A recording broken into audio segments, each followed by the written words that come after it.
We're going to have Kate hand it to Paul Mio when we're done. Yeah, I'll tell her. Starting 7th from Oakville, Ontario, the O'Neill Electric, eBay Motors, Castrol Dodge, number 84, Larry Jackson.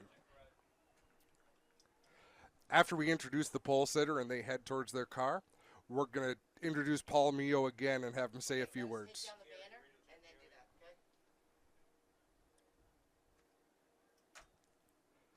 Starting 6th from St. Thomas, Ontario, the Castrol Edge, Cathcart Trucking, CIM Metals Dodge, number 17, DJ Kennington.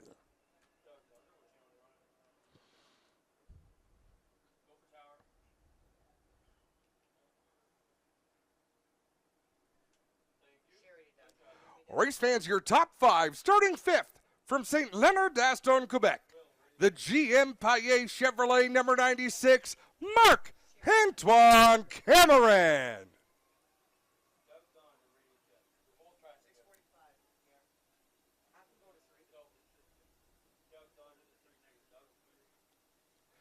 Starting 4th from St. Joseph de Beauce, Quebec, the Transit, Fast Eddie, RJ Investissement Chevrolet number 8, Raphael Lassard.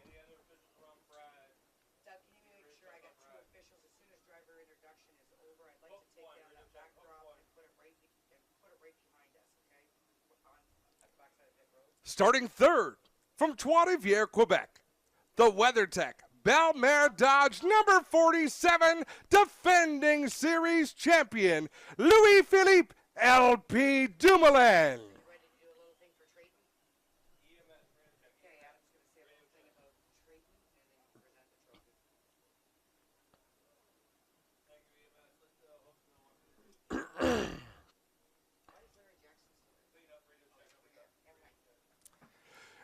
Now, race fans, your front row. On the outside of row number 1 from Grimsby, Ontario, the RGC Sports Quick FBM Chevrolet number 20, Trayton Lapsevich.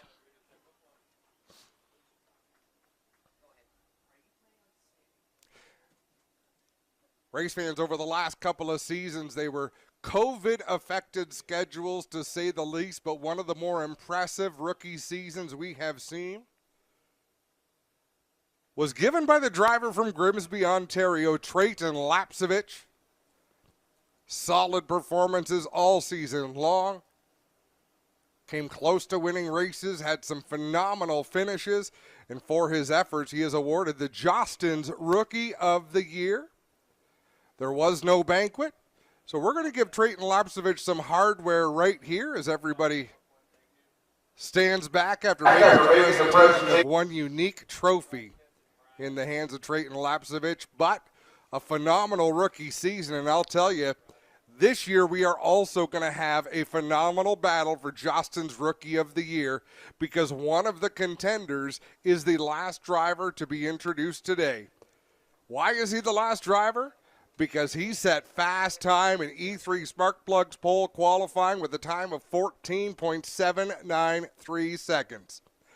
From Stayner, Ontario, the GMS Sheer Metal Products APC Chevrolet number 9, Brandon Watson.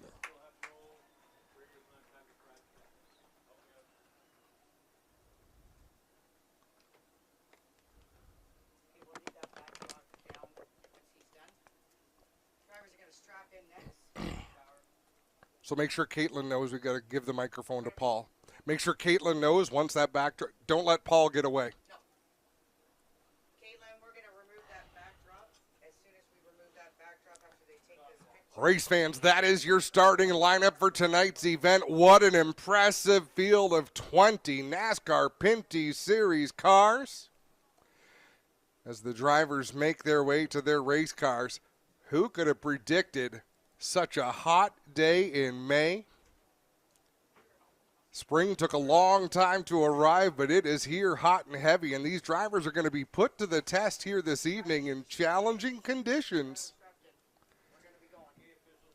for their first race of the season. Okay, remove it.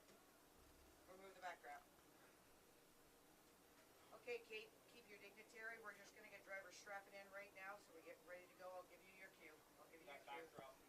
And of course, today's event brought to you by NTN is the NTN Ultimate Bearing Experience 250. We mentioned it earlier on that during COVID there were races, there were champions crowned in the NASCAR Pinty series, but not without the huge support of sponsors like Pinty, sponsors like NTN Bearings, people who stayed involved and maintained their investment in the sport. So we are thrilled to have him here tonight. He's choreographing things down there on the front straightaway, but he wanted to make sure he said a few words and addressed this crowd. Paul Mio from NTN Bearings. Now is your time. Caitlin, hand over that microphone. Ladies and gentlemen, Paul Mio from NTN Bearings. He was playing? Yeah. I would have went out there. Sherry, tell her to. 10 minutes. Tell him it's. Hi everyone, Paul Mayo here. I just wanted to say thank you very much for coming out to a great race today. It's our first NTN Bearing Ultimate Bearing Experience 250. And I just want to say a big thanks to the fans, but I really want to say a big thanks to Sandra and Brian Cottish and all the staff standing beside their car. at Sunset Speedway. Yeah, they for working strap in really after the hard to get this event going, as well as all my staff here at NTN, Rita Payne and Anna DeMarco, and all the staff that worked hard on our end to get here. And so I want to say thank you very much to everyone.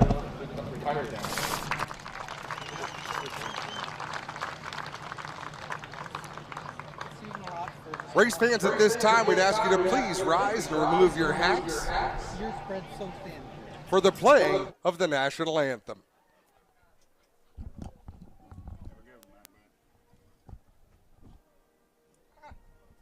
Right on time. I think it was 6:50, right?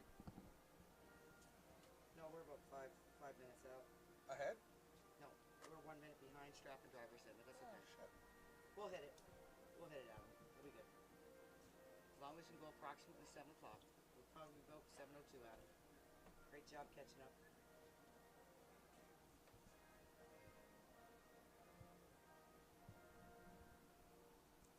You're right, a radio would be helpful. I'll try to get these guys here fast. Maybe 5 minutes to strap.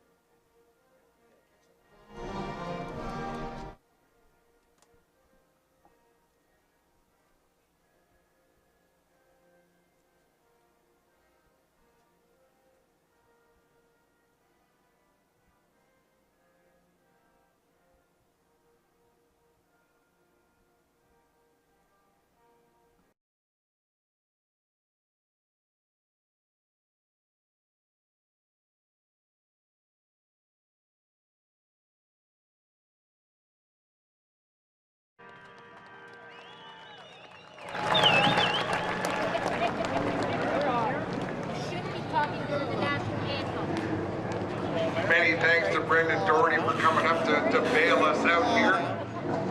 Always fun to listen. How about that? Alex Tagliani, driver of the number 18. They had some fuel pickup problems. Glad to have Alex Tagliani ready to race. We talked about it earlier on. I should go back to the beginning. My name's Adam Ross, the voice of the NASCAR Pinty Series. Thrilled to be with you here today. And even more thrilled to have Clinton Jeffrey here, as he will be all season long, to call the action. Thanks, Adam. Great to be back. Oh my goodness, can you believe the weather we've got? Like, Mother Nature is a race fan. I gained probably 40 pounds over this, and I got to stop talking about the Panda. Over the last 2 years, I gained about 40 pounds, but in fairness, in this easy bake oven that we call an announcer's booth, I think I've lost about 20 of it back today. But beautiful conditions. Thanks so much to the crowds for coming out, to Brian and Sandra Todish, who always put on a fantastic show here at Sunset Speedway, and the good folks from NTN Bearings. Relax a little bit. We got a few minutes, folks, because the drivers are going to take a good 5 minutes to get strapped into these race cars. They're ready to go, Adam. I know. They're up on the chip down there, just waiting to give that command. We haven't had the pomp and circumstance over the last 2 seasons, right? Back in the day, we had drivers out of their cars for introductions, and they would wave to the crowd. Well, Clinton, 2020, we didn't have a crowd. 2021, a little bit more, but now things are normal now. I can't even explain how good it feels to be at the racetrack and see all these friendly faces. If you want to wear a mask, wear a mask. If you don't want to, don't. But it's beautiful to see all these smiles. I have missed smiles as much as I've missed anything. Make some noise, folks, if you're happy to be back at the racetrack on a beautiful, hot day. We made it. We're ready to go. So, Adam, so many great stories here with this, and we're going to follow them throughout the season. But, wow, car counts are up. Cars look amazing. New talent, new experience. The car count tells part of the story. The most cars we've ever had in an event was 37 in Montreal years ago. But Clinton, they weren't 37 good cars. There were still only 8 drivers who had a chance at winning that race. We've got 20 cars here today, but you look up and down this field, of the 20 cars, there's 15 of them, at least, with a legitimate shot at a win. For sure, and you see a lot of the guys who've been getting their experience are ready to go. You know, we've seen guys in time trials really lay down some good laps, and they would have kind of been back at the pack type guys now. So I think we're going to see more of a changing of the guard. You know, we talk about DJ Kennington and all the work he's done to stay fit, and you talked about that, Adam, how the sport's changing. The average age is younger, and it's tougher, and if you're going to be a grizzly old veteran, you got to be in shape, especially on a day like today. The Castrol kid, DJ Kennington, in that 17 is older than most of the field, but thankfully... He looks 17 again, though. Did you see He him? looks great. A fitness regime for DJ Kennington, and 2 kids can do that to you. He's got a son that's racing. That'll keep you hopping. But DJ looks great. And how about TJ Renamato, Glenn Stiers, Wallace Stacy? Wallace and Dexter used to race dirt modifieds together. I think it's been upwards of 20 years since they both raced together at the same time. Well, it's funny they were in the pits talking about when Glenn got his first sportsman car and trying to figure it out. I think it was back in 93 or 4, if you can think about that. So, you know, Glenn, he's another guy to talk about. He was talking about he doesn't know what's fast or slow, doesn't know if he has a good car or a bad car. He says, this is the most rookie I've ever been in any of the divisions I've ever gone into. And you mentioned it, too. Without the cool suit, he's going to be struggling a bit today in that sauna of a car. At least we got a bit of breeze up here, a little bit. It's going to be warm, but I think Glenn's going to be all right. Mind over matter. He's a focused driver. Going into the Canadian Motorsports Hall of Fame, so that'll put 2 Hall of Fame drivers in this field. DJ Kennington, of course, and Glenn Stiers. Well, you got the front row up there, too. Brandon Watson and Trayton Lapsevich are guys we will be talking a lot about this season. Brandon Watson is a great addition to this series. Adam, if you're not familiar with Brandon, you're going to be. He's going to be a guy you'll see up front a lot and run, and he just has his racecraft tuned so perfectly, Adam. And I think these types of cars are going to suit his style a little bit here. He's got a lot of experience on all these tracks, so we'll see how he does on the road course. But Brandon Watson is one of the guys to watch this year. He's a very cerebral driver. Brandon Watson, like he really uses his mind a lot, which is what you need to do to be good in this series over the long term. You know, when you talk to Brandon, you almost think, is he quiet? Is he aloof? I think he's just concentrating on the race every time we go near him. You know, the mind is working in the background. Oh, always, always. We manage to get him to smile once in a while. We are moments away, folks. As you can see, the front straightaway has far fewer people than it did just moments ago. All that's left are crew chiefs, photographers, the camera crew. And now we wait. They were intense. They were ready. 5 minutes ago, they were ready. They're going to have to build that up again. All right. All crews gone except the 9. All right. Adam? Well, that's TV. All right. We're good. Race fans, once again, let's introduce, and apologies, Brian and Sandy Todish, Paul Mio, but there is a team of people down here ready to get the 22 season started. For the most famous words in motorsports, let's go to the start-finish line.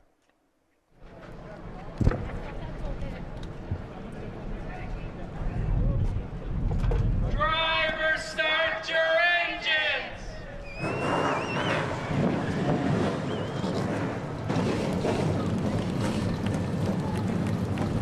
That's music we've been waiting to hear a long time, Adam. It is race season back in Canada, officially now.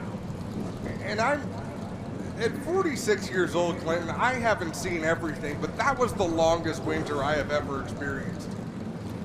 Only because it was still winter a week and a half ago. Like we skipped most of spring. I think it's funny everybody asks us what it's like in Canada. Does it snow year round? Well, it almost did this year. Usually not, but 2022, that was a weird one. Yeah, we don't live in igloos normally in May, but it almost did last couple months here. So all the cars have sprung to life. You see them inching forward on the front straightaway. Not a lot of activity. Want to welcome everybody watching at home as we get ready to go for the NTN Ultimate Bearing Experience 250 presented by GD Coats Used Car Superstore. I'm not sure what we've got going on with the outside pole sitter down there. Some tape down there they're pulling off? I can't. Is that Brian Todish pulling tape off the grill? Maybe some tape stuck to the grill, not sure That what it could is. be, that could be. I didn't see a thing. And today's the day. You can't have that stuff on, that's for sure. No, you got it. So Brian Todish makes it back to safety on the fan side of the fence. This is the side where we get entertained, the other side of the fence, and look at those race teams ready to rumble. 250 laps is the distance, and we're about to start our pace laps. Mike Hennig behind the wheel of the McMaster pace truck. 4 laps will be the pace laps here today, Adam. They were telling in the driver's meeting, we'll watch as they get the tires scrubbed up and get ready to go here. A brake race, Adam. Let's talk a bit about that for viewers at home not understanding what that means. And it's phenomenal. It's done great things for the series, and I've got to say it's much of the reason why the car count is growing. It's a cost-saving measure. Instead of having a live pit road where you need the best of the best in tire changers, fuel men and women, jack people, by doing a halftime break, it's not a thrash. So around the midway point of the race, around lap 125, there will be a competition caution thrown. Everybody comes to the pits. Once all the cars are in their pit stalls and stopped, that's when the break begins. Work can be completed on the cars. They can fuel the cars. They can change tires. You can make adjustments, but you have to be ready when the clock stops to come back onto the racetrack for the second half of the event. Yeah, teams were told to put fuel in first, so we'll follow that story as it goes. They'll all have to fuel up first, then they will tackle extra work that needs to be done. And we will see how that one shakes out. But I'm with you, Adam. I believe that's a better situation for the Series 2. You know, you're not having to hire Class A pit crews. It's safer for these guys who do it part-time. So many benefits to it. And as you said, also cost-effective for a lot of these guys. Yeah, and that's a big deal, especially with walking through the pits. I am so glad these crew members almost always wear shirts of the team they're on, because we have seen a lot of personnel changes on these race teams. People have switched drivers, switched teams, switched manufacturers, so it's hard to find people. A lot of turnover on all sides of the sport, and this tour especially, new staff in place. As you mentioned, lots of new drivers, lots of new employees under each banner. Yeah, we've got to welcome Doug Gonder as the new, I believe, new assistant series director. Jeff Weiss is the new head of tech, and things have gone fairly smoothly. So we notice Alex Tagliani back out. Had some issues with the fuel pickup. Looks like they have got that repaired, at least well enough to put him out here in the field. We'll watch how that one shakes out. It's all now. I remember years ago we were out in Saskatoon. Scott Stackley blew up his engine in practice, and it didn't look like they were going to get to race. They had a backup car, but as per the rules, you were not allowed to go to a backup car. They borrowed/rented an engine from DJ Kennington, started last and won the race. Amazing. But they did that engine change in the pits. It was a warm day. And I can still remember DJ, because he finished in the top 3, was not impressed with the burnout Scott Steckley did after the race. I lent you that, but I didn't say you could burn it down. So we're seeing some debris on the racetrack. I believe that's down in turn number 3, and the safety truck is on the scene.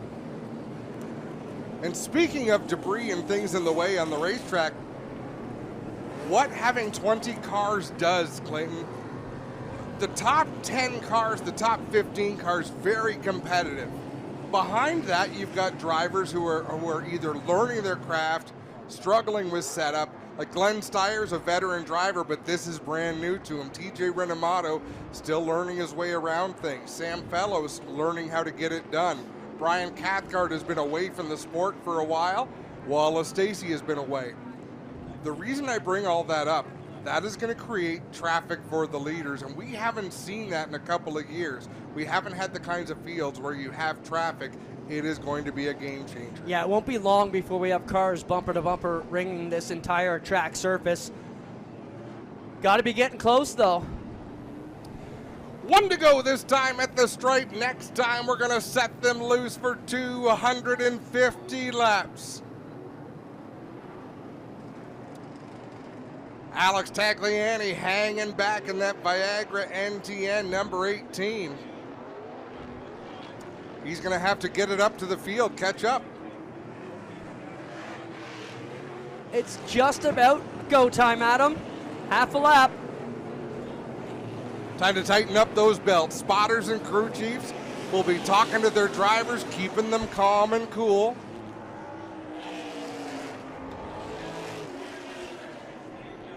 Going yellow. We are going to stay yellow. More debris in turn 3.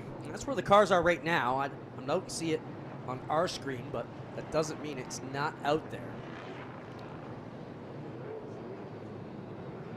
So, if you're Alex Tagliani, Adam, you've got one of your major sponsors, NTN Bearings, here for the NTN Ultimate Bearing Experience 250. A lot of pressure to come from the back. You know, are they feeling that heat here tonight? I don't think so. I think they're still angry from how 2021 ended. Alex Tagliani should have been the champion in 2021. He came into the final weekend at Delaware with a solid points lead. All they had to do was finish decent. And they struggled. They had some bad luck. They had some issues that cost him the championship. I think that chip on their shoulder is bigger than any stress of having your sponsor at the track. As we go back to 1 to go, you remember a few years back when he spanked them here, lapped almost the entire field, or maybe the entire field. Not quite the entire field, but almost. There was only 2 cautions that day, so that race ran a long time under green. But again, we've got some more cars here this weekend. Another driver who was a story back then was Larry Jackson, who to that point enjoyed his best career finish. Watch for that O'Neill Electric Supply number 84 to turn some heads today, Clint. All right, race fans, here we go. Are you ready? Make some noise as they come to green. Time to go. The NASCAR Pinty Series 2022 season gets underway, Adam, and they take it. Good clean start down the front straightaway. Brandon Watson in that number 9 noses ahead of Trayton Lapsevich. He'll lead the way down into turn number 3. Lapsevich couldn't close the door on LP Dumoulin. Now he will clear. Top 2 have strung out single file. They are 2 wide all the way through the field. Yeah, double file there with the Quebecers going at it. Dumoulin and Lassard working on the outside. Lassard up on the top 3 working the bottom, and Kennington right up the back door of the 8. Yeah, DJ Kennington looking racy up there on the outside. And again, the mid part of this pack from 3rd place all the way back to 18th is 2 wide, dicing it up. People looking for racing room. Watson with the lead off of 4.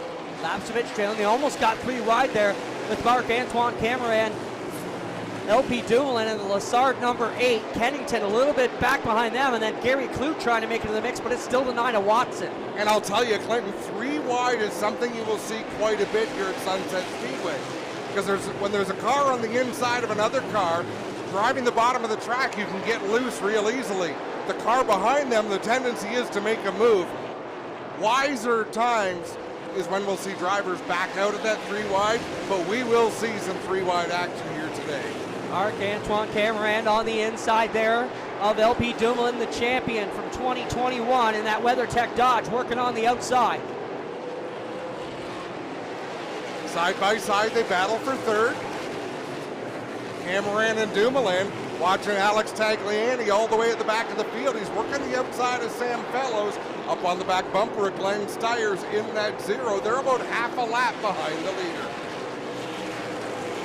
Still watching the battle here with Marc-Antoine Cameron and LP Dumoulin. Now DJ Kennington trying to get the Castrol Dodge up on the inside of the 47. you know, they want to get strung out, they want to get single file, but at the same time, you also want track position, and they're going to fight throughout the race to get it. There was contact there between Kevin Lacroix in the 74 and Andrew Ranger in the 27. Lacroix squeezed Ranger up to the outside on the front stretch. You know, those are two drivers that you wouldn't expect to be that far deep in the field, and they're working to get their handling. Currently now, they're 11th and 12th. It's a long, long race. But yeah, you would expect them to be further to the front, especially Kevin Lacroix, who always qualifies well, it seems. Whoa, TJ Renamato, all sorts of loose coming out of turn number 4. He gathers it in, but Dexter Stacy swings to the outside of that number 2. Up front, still Brandon Watson, Trayton Lapsevich, smooth and steady with no pressure. Behind them, Marc-Antoine Cameron about 5 car lengths back. It's about 7 or 8 back to LP Dumoulin and DJ Kennington. Further back in the field, TJ Renamato got loose. Dexter Stacy went around him. Glenn Stiers tried to make a move, but has backfired on Stiers. He got hung up on the outside. He'll fall all the way to the back of the field behind Brian Cathcart in the 71. Leaders off of turn number 2 onto the back straightaway. The back marker's about a full straightaway ahead, and that gap is diminishing as every lap goes by. And Marc-Antoine Cameron has reeled up to these top 2, Adam, and may be ready to make a move. Cameron has a lot of speed in that GM Paillet number 96. Nice to see Marc-Antoine running his own number. Big announcement with himself and Andrew Ranger, his teammates. Caden Lapsevich is a hot story there, former series champion, working with Andrew Ranger, and when they get the metrics good on that team and get it tuned up, they should be a force this season. No, I think you're absolutely right, Clinton. And look at this, a straightaway ahead of the leaders. We've got them battling. Glenn Stiers, Brian Cathcart, TJ Renamato. One car at a time. It's not bad for the leaders to come and put someone a lap down. When you get 2 or 3 cars together battling, that's when it's going to become stressful for Brandon Watson in that number 9. How about these guys at the back who are just learning their handling, Adam? Tires starting to go away now. They thought they had it tough at the start of this one. It's only going to get more twitchy for them. You know, I had that conversation with TJ Renamato today. He actually feels better when the tires go away and everyone's sliding around a little bit. Not sure why, but it might be, I suggested, because he's not great yet at attacking a racetrack like the other drivers do on a fresh circuit. So when they all start sliding around, it's more of an equalizer, but we will see. The leaders are coming. 230 laps to go when they cross the stripe this time. That means first 20 are in the books. Still Brandon Watson, Trayton Lapsevich, Marc-Antoine Cameron, LP Dumoulin, and DJ Kennington in the top 5. The top 3 have closed right together as they approach the slower traffic. And now the slower traffic is passing even slower traffic as Wallace Stacy being overtaken by the back of the field as the leaders approach. So there is a lot going on for Brandon Watson to take in out his windshield right now. And as he does that, Lapsevich closes up on the rear tailgate a little bit and will dip below. Lapsevich with a better line off of 4. And he'll make up some ground on Watson as Watson now tries to aim the missile up through these guys and figure out where he's going to put it. That's a carefully crafted move by Trayton Lapsevich. Go to the inside as there's people side by side behind him. It didn't pan out this time, but he's keeping Brandon Watson busy looking in his rearview mirror. Watson on the back door of the Stiers 0 now with TJ Renamato right in front of them. They're double wide in front of the leader. And if he can get around Stiers, he'll be clear of that car. And then he'll have to deal with this Belamo 2 of TJ Renamato. Around the outside they go. And Glenn Stiers is about to learn something about these cars, because we saw it there going into 3 the last lap. They react much more favorably when you really ease into the corner. So even though he was getting overtaken there, I guarantee you Glenn Stiers just learned something about these cars that he'll be able to put to work over the next 225 laps. Well, you know, you got the best in the field ahead of you right now. Maybe you do learn a thing or two about the line here at Sunset. But Brandon Watson continues to lead. Trayton Lapsevich and Marc-Antoine Cameron in the Paillet Chevrolet 96. And there's no quit in Stiers. Again, he goes to the outside of TJ Renamato. Here comes LP Dumoulin, 4th place on the field. He wants to catch up to those leaders. And with TJ Renamato and Stiers in the middle, that's going to allow the top three to pull away a little bit, and that creates a gap between 4th, 5th, and 6th as they're about 20 car lengths behind now. Steyer still working the outside. Rinamato so loose there in turn number 4. LP's going to drive to the inside of Steyer's in that number 0, but who's going to get the lane on Rinamato first? Watson now working on the Cathcart 71 as the leader again has to take it to the outside around the returning veteran. Steyer slammed the door closed on Rafael Lassard. There was a bit of contact, but on the bright side, he passed Rinamato. Let's see if there's any damage to the Lassard 8 as they come by. Just a donut on that right front. It didn't even look like it pushed it in, Adam. Now, these cars are pretty rugged, Clinton. They can take, I don't want to say take a beating, but they can take some abuse. Look at Marc-Antoine Cameron pressuring the number 20 of Trayton Lapsevich. The top 3 are nose to tail as they work through 1 and 2. Closing in on the back end is Sam Fellows in the 98. That's a little bit more than nose to tail. That was nose to tail between Marc-Antoine Cameron and the Lapsevich 20.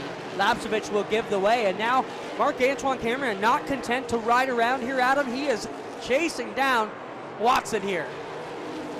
He is so. I'm going to direct my attention back to Sam Fellows, running in the 16th spot on the lead lap.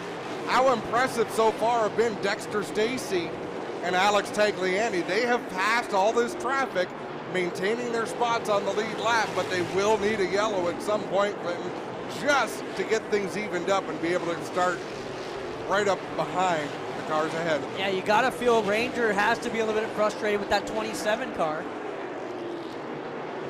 Yeah, quite possibly. Now, they will have the opportunity to make adjustments, but I just noticed someone is cooking a rear end gear. That is rear end grease you can smell, and there is nothing like it when a rear end starts to overheat. It is only a matter of 10 laps before you're going to see some smoke, and then just beyond that, we're going to see someone have an abrupt finish to their day. Well, you know, that's one thing they do change the gear set in the rear end to, you know, change the gears here for the different size tracks. So it can be very easy to lose a bolt or leave one loose or not get enough fluid in there. All those things can cause your rear end issues here. And it's one of the parts that gets swapped out probably the most on these cars. TJ Rinamato had a big push up to the wall there, Adam. Got out of it, gathered it back up, and kept it off the fence. Yeah, Rinamato, I mean, he's had his hands full all day long. He has been a busy driver out there.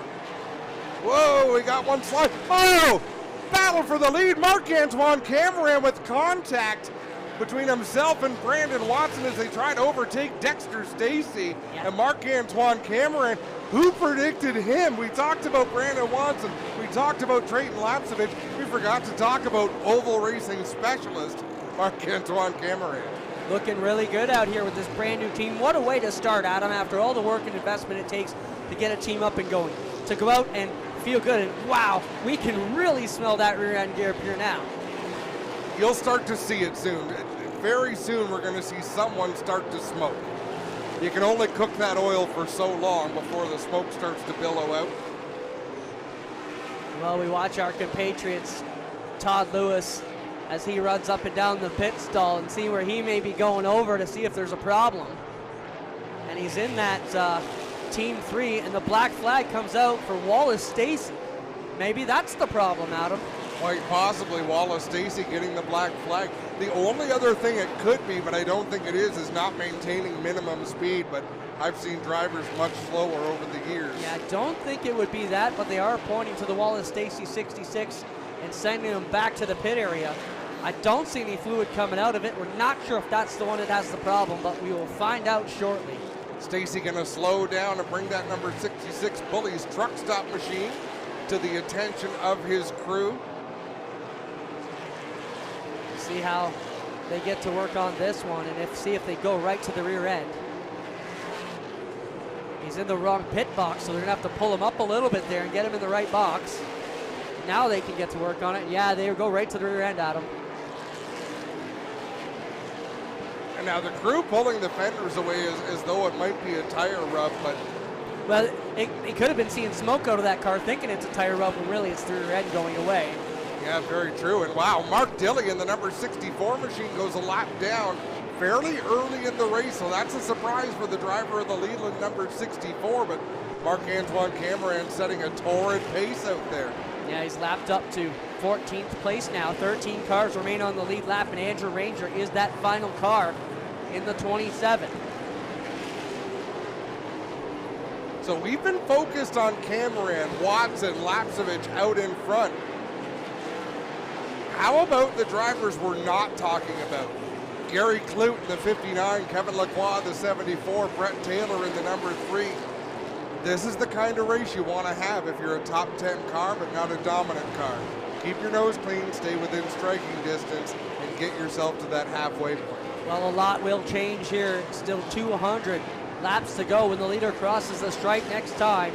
We are 1/5 through the distance in the NTN Ultimate Bearing Experience presented by GD Coats Used Car Superstore live here at Sunset Speedway. That's a lot of math you whipped out right there. That is.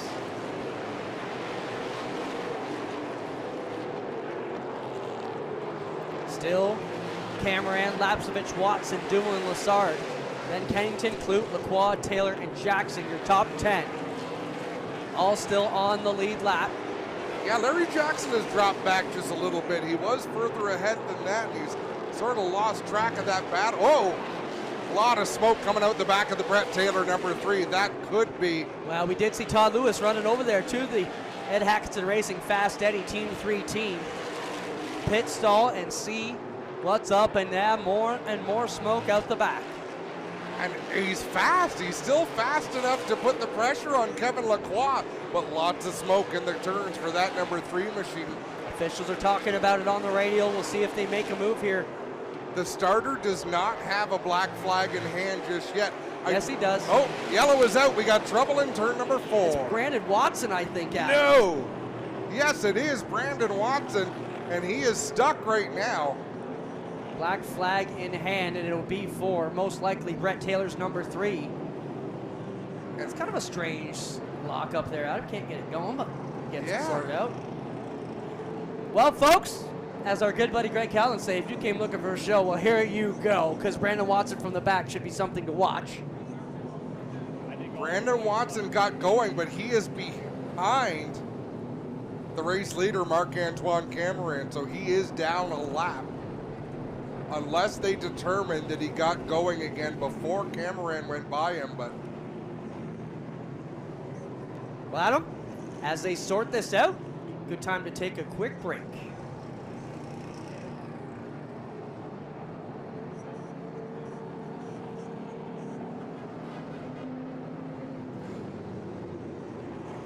So I'm not sure why oh, then we just saw a replay. Sorry about that, Booth. Can you show that again for us? Yeah, Chuck, if we can see that one again, that'd be good. Here we go. Down the back straightaway. Watson was looking to the inside of Andrew Ranger. I just lost it. Something's wrong with that car. Because Brandon Watson doesn't do those things? Yeah, and the way it took off, Clinton, the way he spun the tires trying to get going again, something is amiss on that number 9. Possibly broken axle, giving drive to one side, not the other, and that would explain why he could, get off the grass. Possibly. That could, in fact. We're just guessing. Is he missing the right rear axle cover? Oh, I didn't see that. When he goes by again, have a look at the right rear wheel. So every car, although some of them aren't as obvious as others. Crew going to work here. Fire under the Brett Taylor number 3, and that is the rear end, Adam. That is the problem. So big fire there under the Brett Taylor number 3. Crew does a good job with the extinguisher right on there. Good job. But Adam, I think we found our rear end culprit. Yeah, I think we did too. Look at the right rear of Brandon Watson. So cap on the right rear of Bergeron, Cameron. I just don't see, but I think all of the white cars, yeah, they all look the same. False alarm. Not a false alarm in the Brett Taylor pit stall. We got a few of them coming in now. So Andrew Ranger in down here, Cathcart in. Larry Jackson putting a lot of smoke out behind that 84 machine as well. There we see a replay of the fire there. So Larry, that could be a tire rub on the 84, but what a strange time to develop. Brett Taylor getting out of the car, Adam. We just seen the belts go off and the hood up on the Tagliani. And Tagliani had passed a lot of race cars. He was doing really well. Larry Jackson in the 84. The rear end looks to be square in it, but just... What do you make of the tags deal, Adam? The crew person through the window, possibly working on the ignition. Well, what could it be? Could be working on the ignition, or if something strange, if a water bottle fell down between his feet, you'd have to go in this side. Well, let's back it up a bit. A fuel pickup problem could very well give you the same type of symptoms that an electrical problem could. So it could have been a fuel issue, or they thought it was a fuel issue. And again, we're just totally speculating up here.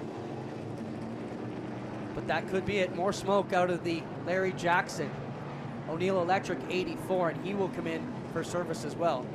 Yeah, and Jackson has Howie Scannell Jr. on the pit box. Hold on. Are you pouring something hot to drink up here? This, Clint, my voice has been going for weeks. I am on a Ariana Grande-inspired regimen of lozenges and throat coat tea, and like I did my You're Google new research. school. You got to get old school.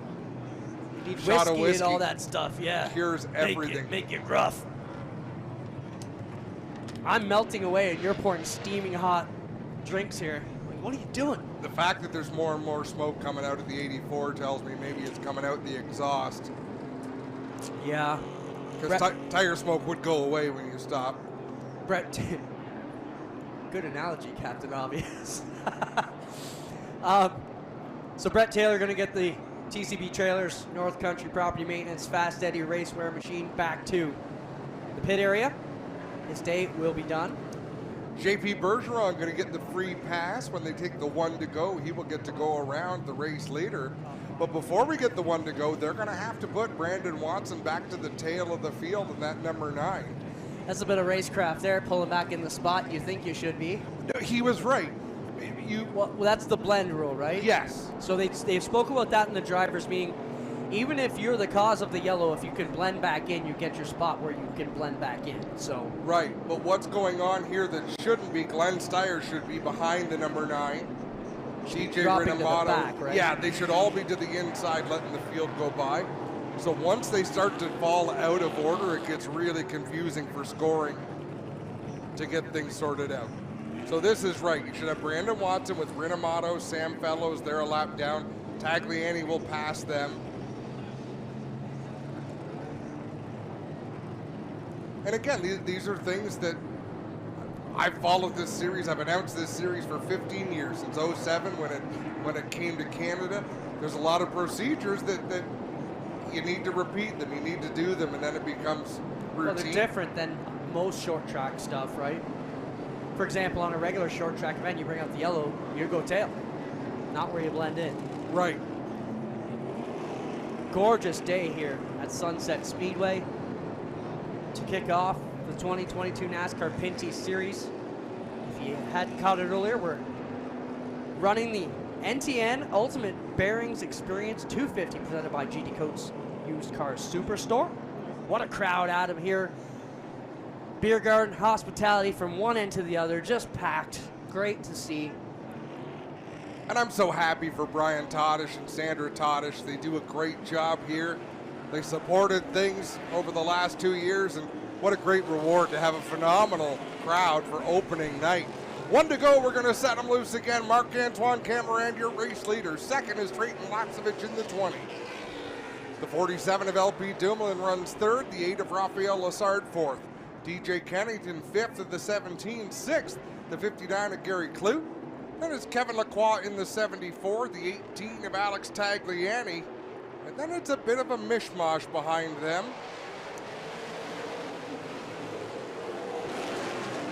On it again, good double file off to the back chute they go. Working on that top side. Drayton Lapsevich trying to nose that machine out in front of Marc-Antoine Cameron with a straighter run is the 20, and he may get it. Lapsevich has a lot of laps around Sunset Speedway, so running the outside, no problem for this young man. Marc-Antoine Cameron with a lot of speed on the bottom, but Lapsevich comfortable up high. He's going to settle in. He's going to drop into second ahead of Raphael Lessard. Watching back in the pack here as we keep our eye for the 9 of Watson. The beauty of this is they had put so many drivers down laps at him that he didn't have to go back that far after all. Still working with two of the toughest in front of him, Kevin Lacroix and Gary Clute. And all he has to do right now is ride and stay within sort of sight of the leaders. That'll change when they come to lap the first car that's still on the lead lap. And right now that would be Bergeron in the number 1. Oh, contact down here in turn 1. Larry Jackson pushed up high into the Bergeron number 1 cars. They got into turn number 1. They both look all right, no worse for the wear. We'll watch as they come by our vantage point here on the front straightaway. Looks all right. Yeah, Larry Jackson has his hands full in that O'Neill Electric supply. eBay Motors Canada number 84. Still Lessard putting heat on the back end of Trayton Lapsevich lap after lap. Two of the young superstars here in the NASCAR Pinty series, racing for two of the super teams here in the series. I'll tell you, if Alex Tagliani has a problem in that number 18, I want a car with that kind of problem because he is all over Gary Clute in the 59. Well, whatever they didn't like, they must have got sorted out because you're right, Adam, not missing a beat whatsoever. And on our screen, we see Lessard still pressuring Trayton Lapsevich. Just ahead of them rides the race leader, Marc-Antoine Cameron, in that Paillage Chevrolet number 96. DJ Kennington looking for racing room under the 47 of LP Dumoulin. That's a battle for the 4th spot. About 6 car lengths behind the top 3, and Kennington looks to me, Clinton, to be a little bit quicker than LP Dumoulin, but not quick enough to make that move. We are 50 laps from the break at halfway, and we will be excited to see how that one comes about. You know there's going to be some of these guys trying to make some adjustments and get in there. If you're a guy like LP Dumoulin, you got to think a bit of wedge here, a little bit of tightening up there could be all you need. How about DJ Kennington? I'm a big fan of the car. The crew looks good. He looks good. Car looks good. Yeah. They came to race this year. A fresh look for that 17, and look at that. They are battling and closing in on the top 3 right now. Top 3 are there. Now Kennington will make the move. Sticks the nose up under the WeatherTech Dodge. And the Castle 17 gets into the WeatherTech Dodge a little bit. Lets LP know he's there. As if LP didn't already know, but... No, and you know, you can close the door so many times, but DJ Kennington, the veteran that he is, he will tell you with his front bumper if you have closed the door prematurely. I hear you knocking, but you can't come in, right? I should be singing on the air. No, That's what I was thinking, though. I hear you knocking, but you can't come in this spot. It feels right. It feels right with you, Adam. There you go. We are too comfortable together. So Raphael Lessard is taking the 2nd spot from Trayton Lapsevich. He will try to close in on Marc-Antoine Cameron. Mark Dilley and Glenn Steyer's running a unique line around this racetrack. They are much higher on the track than just about anybody else. We see cars drive on the outside, but usually they're battling with somebody, not by themselves. You know, you talk about the Zero Steyers. He raced last night a 30-lap modified race at Ransomville Speedway. That would be like 30 races all strung together here. So we'll see how that one works out for him in the long run. As we said, endurance is the big problem for some of these newcomers. Well, there's a lot to adjust to, but he's out there holding the pretty wheel. I mean, Mark Dilley is a real veteran. He's got a lot of experience, and he's got good equipment, and he can't close in on that Zero machine. 3 wide, I told you we were going to see it. Sam Fellows on the inside. In the middle, it's JP Bergeron. On the outside, it's Mark Dilley. Didn't last very long, but we saw it. Woo! Bergeron got the back end kicked out coming off of 4. Dilley had to back out. Now look at Kennington making a move here on the Lapsevich number 20. That's the battle for 3rd. And these are old school passes. Kennington will just shadow you. He will only close in an inch or 2 per lap. But once he gets close enough that you can't close the door, he makes sure that you don't close the door. And that's how he makes his moves. Entering one a little bit higher, and then coming down to the bottom to try and get the run on the Lapsevich machine. He is all over the back door. That number 20 car as they make it off of turn 4. They were 3 wide again momentarily towards the back of the field. Man, that is exciting to watch, but I'm not sure they can maintain it for any length of time. Exciting for us, not exciting if you're in the middle. Wallace Stacy working up on the inside of Dilly, and they got together, and Dilly had to get on the brakes after contact. Now Sam Fellows and Larry Jackson looking to fill that gap under the Dilly 64. And Larry Jackson knows it's time to go. He's got to get to that halfway mark before he goes a lap down, and he's got to put some of these cars in his rearview mirror. And that O'Neill 84 looks real loose to me. We watch him try to get on the throttle out of turn number 4, and he's kicking the back end out almost every time. And of course, as I said that, it runs perfectly out of turn 4. I think he saw it. He smoked the left rear going into 1 that time. I think he knew, Adam, he's got to take it a little bit straighter off those turns if he's going to get around that Leland Industries 64 IHL machine of Mark Dilly. And ahead of them, it's Sam Fellows and Stacy, Dexter Stacy in the 92.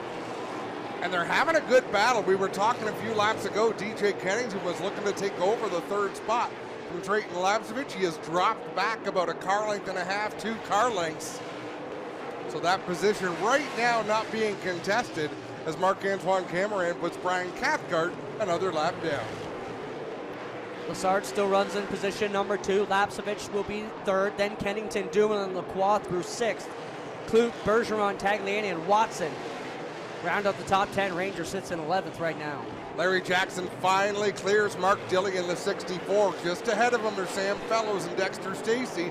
Just behind him is the race leader, Marc-Antoine Cameron. So he has got to keep the pressure on and try to make moves before the 96 car gets to it. 1:56 to go still in this race, about 25 or so from the halfway break. Dilly way up high, that turn off of 4. Yeah, Dilly's car is just not cooperating. Larry Jackson glued to the bottom in that number 84, so if Cameron's going to go around him, he's going to have to do it the long way. Jackson, a gentleman racer, will always give room. He's just not going to make it too easy. 2 wide in front of the leader now. Sam Fellows and Dexter Stacy getting the move over flag. Or the hold your line flag, however you want to call it. Either way, the fast guys are on your tail. Oh, TJ Renamato did everything but crash in turn number 2. I think he's got a problem, man. He got on the gas, got way loose again. Yeah, that car doesn't look right. Or He's feeling his way around out there in the number 2 machine. either that or the tires maybe just going away a little more than he likes. Now Marc-Antoine Cameron trying to get under the Sam Fellows curb records, 98. He will make his way under the Dexter Stacy Bullies truck stop. 92 now working on. Fellows gets clear of him.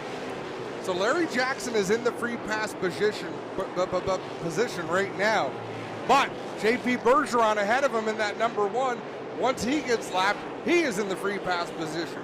So the battle to watch for the next 25 laps is the battle between the 1 and the 84. Because once you get to the halfway break, it's not like the free pass. They give you your lap back before the break, so you get to come in and make your adjustments just like everybody else.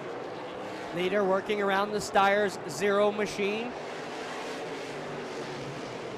We'll put him down a lap here as we keep rolling. 101 on the board with 149 to go. DJ Kennington has got alongside Trayton Lapsevich. He is almost out in front. He'll complete the pass. So move DJ Kennington up to the 3rd spot in the Castrol Edge, number 17. Lapsevich able to move down and defend his position against LP Dumoulin, Kevin Lacroix, Alex Tagliani. Look at that trio of drivers looking to close in on Lapsevich. Steyrs way loose. They're off of 4 right in front of the 3rd and 4th place drivers. But they make it around. And this will get challenging. Mark Dilly is committed to running the outside. Glenn Steyrs down low. So now the lead lap cars have to try to weed their way through this battle. See where they decide to go. Kennington to the outside of the Steyrs 0, but he's going to get boxed in there behind the Dilly machine. And we should make it crystal clear. A lap car's job is to hold a steady line. It's not to move over and slow down, it's to hold a steady line in your lane. Now, when you get super aggressive drivers like LP Dumoulin, who made it 3 wide to the inside of the lap car, that's more an LP Dumoulin choice than any mistake Glenn's tires might have made. Saw the gap and he knows time's ticking. You cannot wait or hesitate in this game or you will find yourself farther behind. I thought the next line was going to rhyme too. I wanted to see how far you could go with that. I was already singing. I won't be rapping tonight either, so. So the free pass battle is closing in. JP Bergeron in the number 1 has Sam Fellows between himself and Larry Jackson. As I look at where Marc-Antoine Camerand is, the next car on the lead lap is Andrew Ranger in the 27. I believe Ranger will be able to keep himself on the lead lap long enough, but Camerand is setting a blistering pace. Ranger working his way under Gary Clute there, had a line out of 4, had to back out of it, sticks the nose down again as they come off of turn number 2. But on our screen, we're watching the battle of DJ Kennington and Trayton Lapsevich going at it for position number 3. Lapsevich trying to take it back. Yeah, Lapsevich got a good run to the inside. It's just hard to put the power down on the bottom of the racetrack. They'll race side by side. Look at Larry Jackson to the outside of Sam Fellows. Now to the outside of JP Bergeron in the number 1. That is a big, big pass. If he can make it stick, Bergeron drives it hard into turn number 3. They'll race side by side down the front stretch. Crew chief on the box telling him, get going, Larry. You've got to get that position or we're going to find ourselves in trouble. And JP Bergeron knows it as well, and now he is striking back at the 84. His crew telling him, hey, that's a very important position here with about 13 to go before the break. Look at this traffic ahead of DJ Kennington and Trayton Lapsevich. There is nowhere for these drivers to go as they battle for third right behind Sam Fellows and Dexter Stacy. What a pack, 3 wide. As you mentioned, Lapsevich will make his way to the bottom this time on. Kennington will follow him through. Underneath the curb records 98 of Sam Fellows. Lapsevich sticking it in there on Dexter Stacy as well. And all that battle with Larry Jackson and JP Bergeron doesn't matter now. Gary Clute has gone a lap down in that number 59 to Marc-Antoine Camerand. So Marc-Antoine Camerand only leaving 6 cars on the lead lap with the 96 Paillet machine, and he will go after teammate next. You said you didn't think he'd get lapped, and there it goes, Adam. Yeah, 9 laps. He needed to make it 9 more laps without going a lap down. But same story here.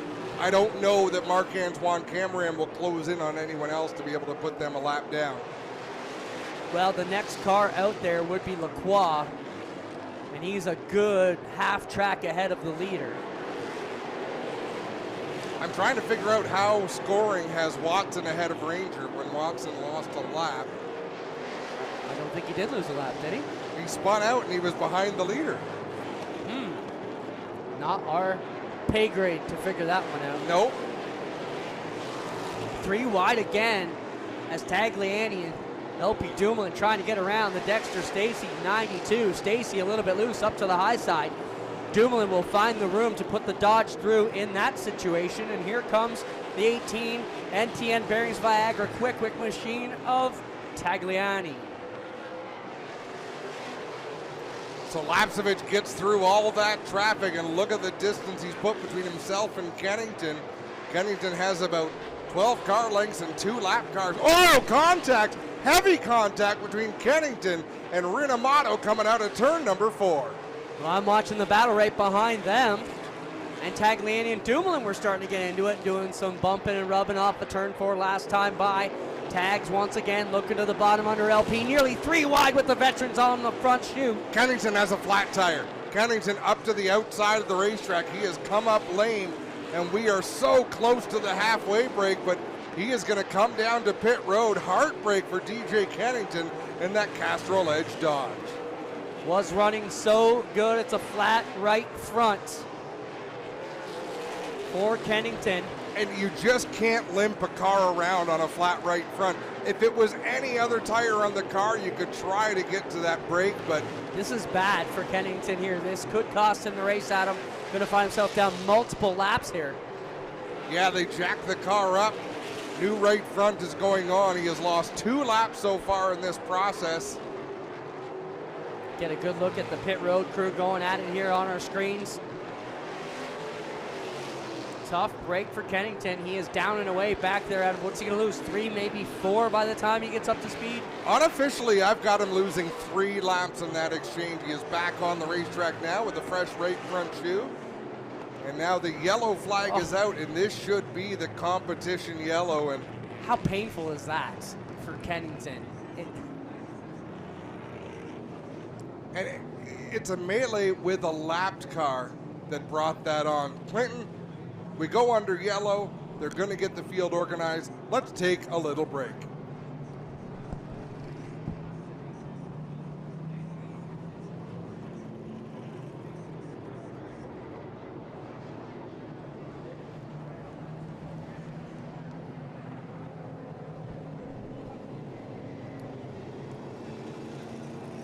So Gary Klute in the 59.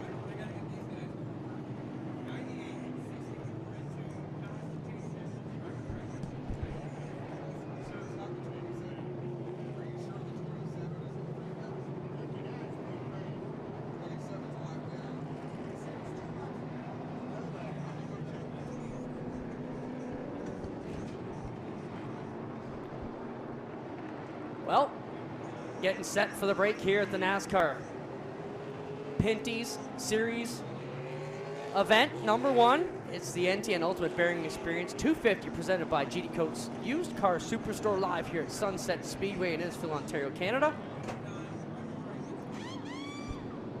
And I was mistaken. Andrew Ranger is 2 laps down, so Gary Klute gets the free pass. He will come around the field before they come down pit road. Unofficially, it looks like 6 cars on the lead lap after Marc-Antoine Cameron was just tearing up the field. Safe to say a lot of drivers are hoping for a lot of yellows here in the second half to get laps back. And that's how these races will go, Clinton. I mean, there is a storyline that these races have followed for many, many, many years.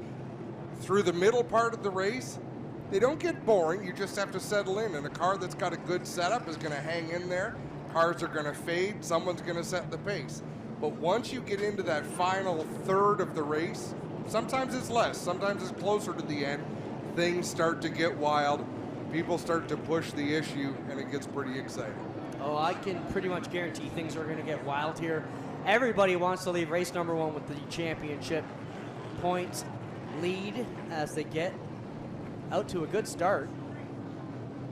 Cars starting to work their way down now.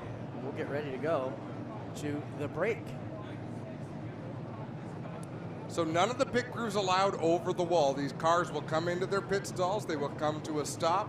Once the final car has come to the stop, and I believe they all have to shut their engines off. I believe that's part of the procedure. The race Fuel will be the first thing to get fixed up. officials getting frustrated that the race leader, Marc-Antoine Cameron, he is supposed to lead the parade down pit road, but he is not receiving that memo. Just happy to pace behind the pace truck as the leader. Feels good out front. Yeah. Finally getting to breathe a little bit.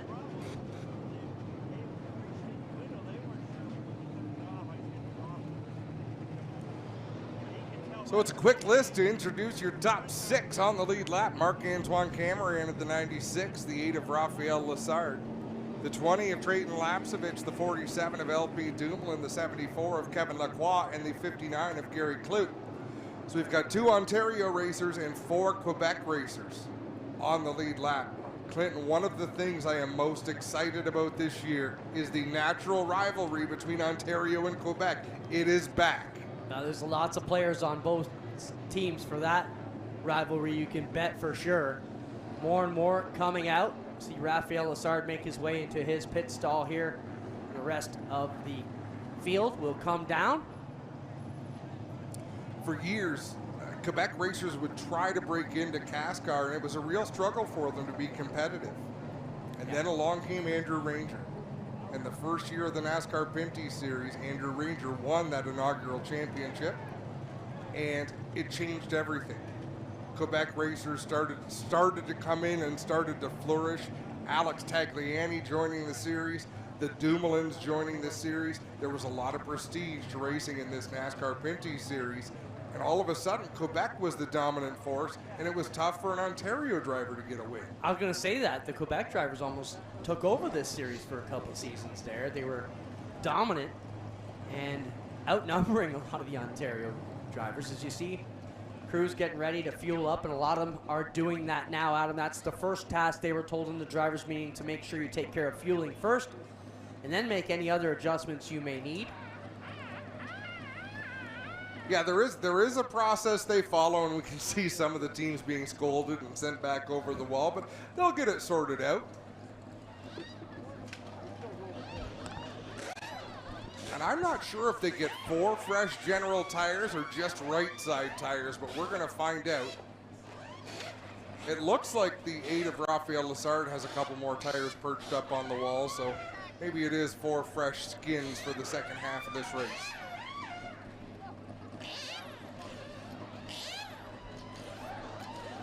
Marc-Antoine Cameron, that GM Paillet number 96, that car was rolling the center like crazy. He was able to point the nose under his competition and just get great drive off the corner as well. It was pretty to watch, and he is a road racing specialist. The winningest driver in the history of the Grand Prix de Trois-Rivières. Marc-Antoine Cameron has won more events there than any other driver, and here he is winning races on ovals. Well, his game has really upped the past couple of seasons, Adam, and when you get out here and race against some of these drivers who are some of the best oval track drivers in our country, you're going to learn quick. And just like these oval racers that went road course racing, you know, DJ Kennington was an oval racer, Donnie Thompson, and they became dominant. They really learned how to get it done. Kerry Mix, who sadly to me is in the stands, not racing anymore. I loved watching Kerry Mix when he was in his prime and pushing his way around Some great battles. racetrack. I just think about that, yeah. Just fun to watch. Just someone you didn't want to push around. No, You get it right back. because he had the skill, he had the willingness to race aggressively and to use his front bumper, but he had the skill and finesse to be better than anybody on a road course. Still to this day, the closest finish in the history of the NASCAR Pinty Series was 2007, Grand Prix Trois-Rivières, Kerry Mix on top of Andrew Ranger, and the margin of victory was 7/1000ths of a second. That's one way to carry your competitor back across the line. So, crew's going to work down here. I gotta wonder, Adam, you know, look where Marc-Antoine Cameron is. He's kind of in the last pit stall. You'd think that'd probably be one of the worst pit stalls. I like it because if you get into trouble, say you get that flat tire, you're right there ready to work. You only got to limp it to there, not all the way around here. Yeah, you're not wrong. I'm kind of a fan of that spot. They line up your pit stalls by points. So in the NASCAR Cup Series, they get to choose their pit stalls based on how they qualify. I believe that's still how they do it. In the Pinty Series, they line them up by points. LP Dumoulin, the defending champion, he's got pit spot number 1. The 96 and the 27 have no points from last year. Got ya. And if you have multiple cars in one team, you can pit them all together, just like Hackinson's are. Yep. With the 3, the 8, the 92, and the 66. And I believe you don't get the top running cars pit stall. I don't know if they give you the worst points run. Like, they're all in different positions.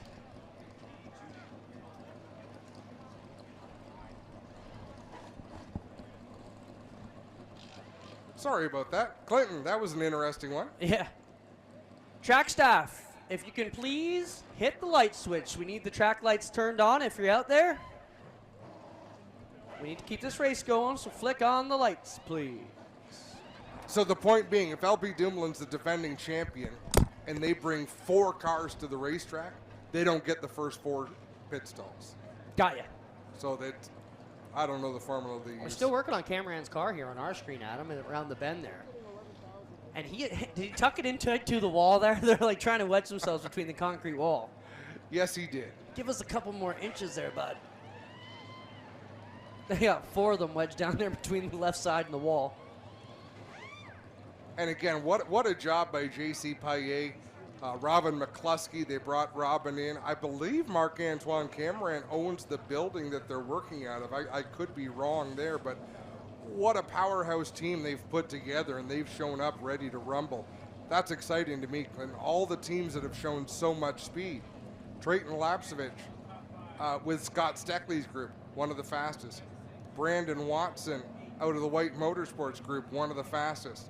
Marc-Antoine Cameron out of the GM Payet group. So all these different entities, but all bringing real fast race cars to the track. And that's going to help their other team cars get up to speed too. You know, if a team just struggled, but it looks like you're right. All these powerhouse teams have like one guy who's really hitting on all cylinders right now, and that's going to help them pick up their game across the board.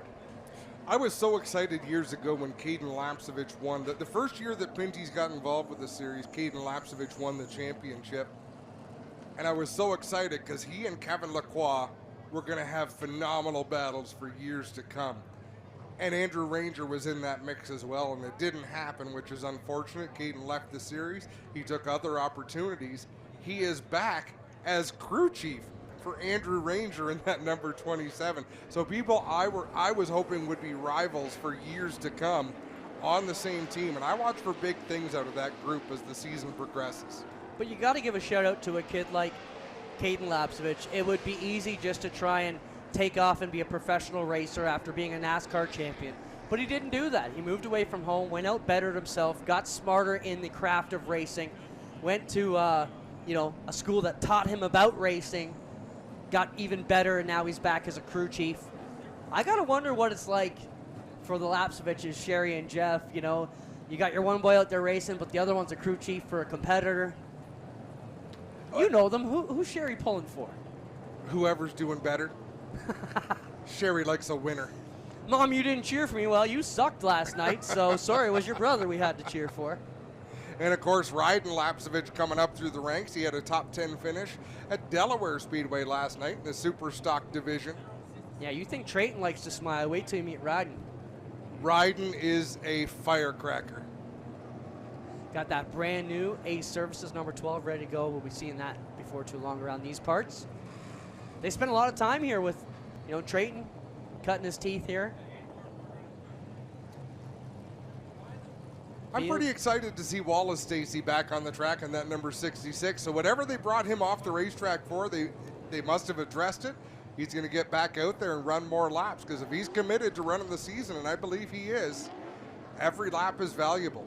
We haven't seen it happen yet, Adam, but they were told in the drivers' meeting that if they take the right-hander, go back into the paddock, they're considered done for the night. So if you've seen the drivers head back to that pit area, they're basically calling it a night. But nobody has made that move yet. The Taylor, number 3, still sitting in the infield. You see Brett with arms folded there. Got to be frustrated with that situation. He's behind the wall.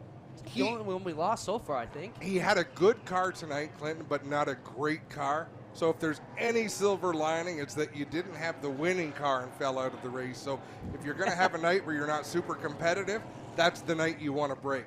Yeah, not a bad analogy there. They're going to do good things this year, Brett Taylor, with that new partnership on the race car with North Country on the quarter panels of the 3 machine. Let's take another break, Clint. Yeah, we'll be right back here, live from Sunset Speedway.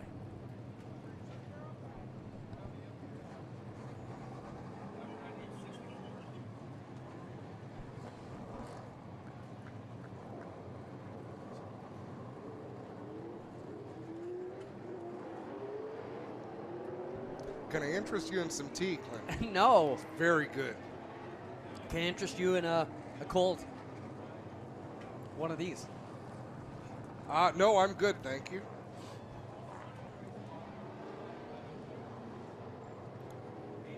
It smells good. I was going to pass it by you. So, folks. Oh, it smells like apple, like hot apple crisp or something. It's got licorice. It's got different stuff in it. And the full story, I got sick this winter, and I lost my voice.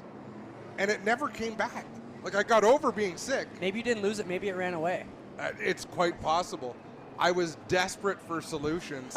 I watched The Voice religiously on TV. I remember Ariana Grande giving out these lunch boxes to her team of singers. And I went back and watched it on YouTube, and I bought all the products that she promoted. I'm of the theory you just got to beat it up constantly, and you're just afraid it's going to disappear. It's what I did for years. 1 to go. We're going to set them loose. Marc-Antoine Camarand on the pole. The GM Paillet number 96 alongside of him. It's Raphael Lessard in the number 8 Transits past Eddie Machine. Drayton Lapsevich in the 20. LP Dumoulin in the 47. The 74 of Kevin Lacroix.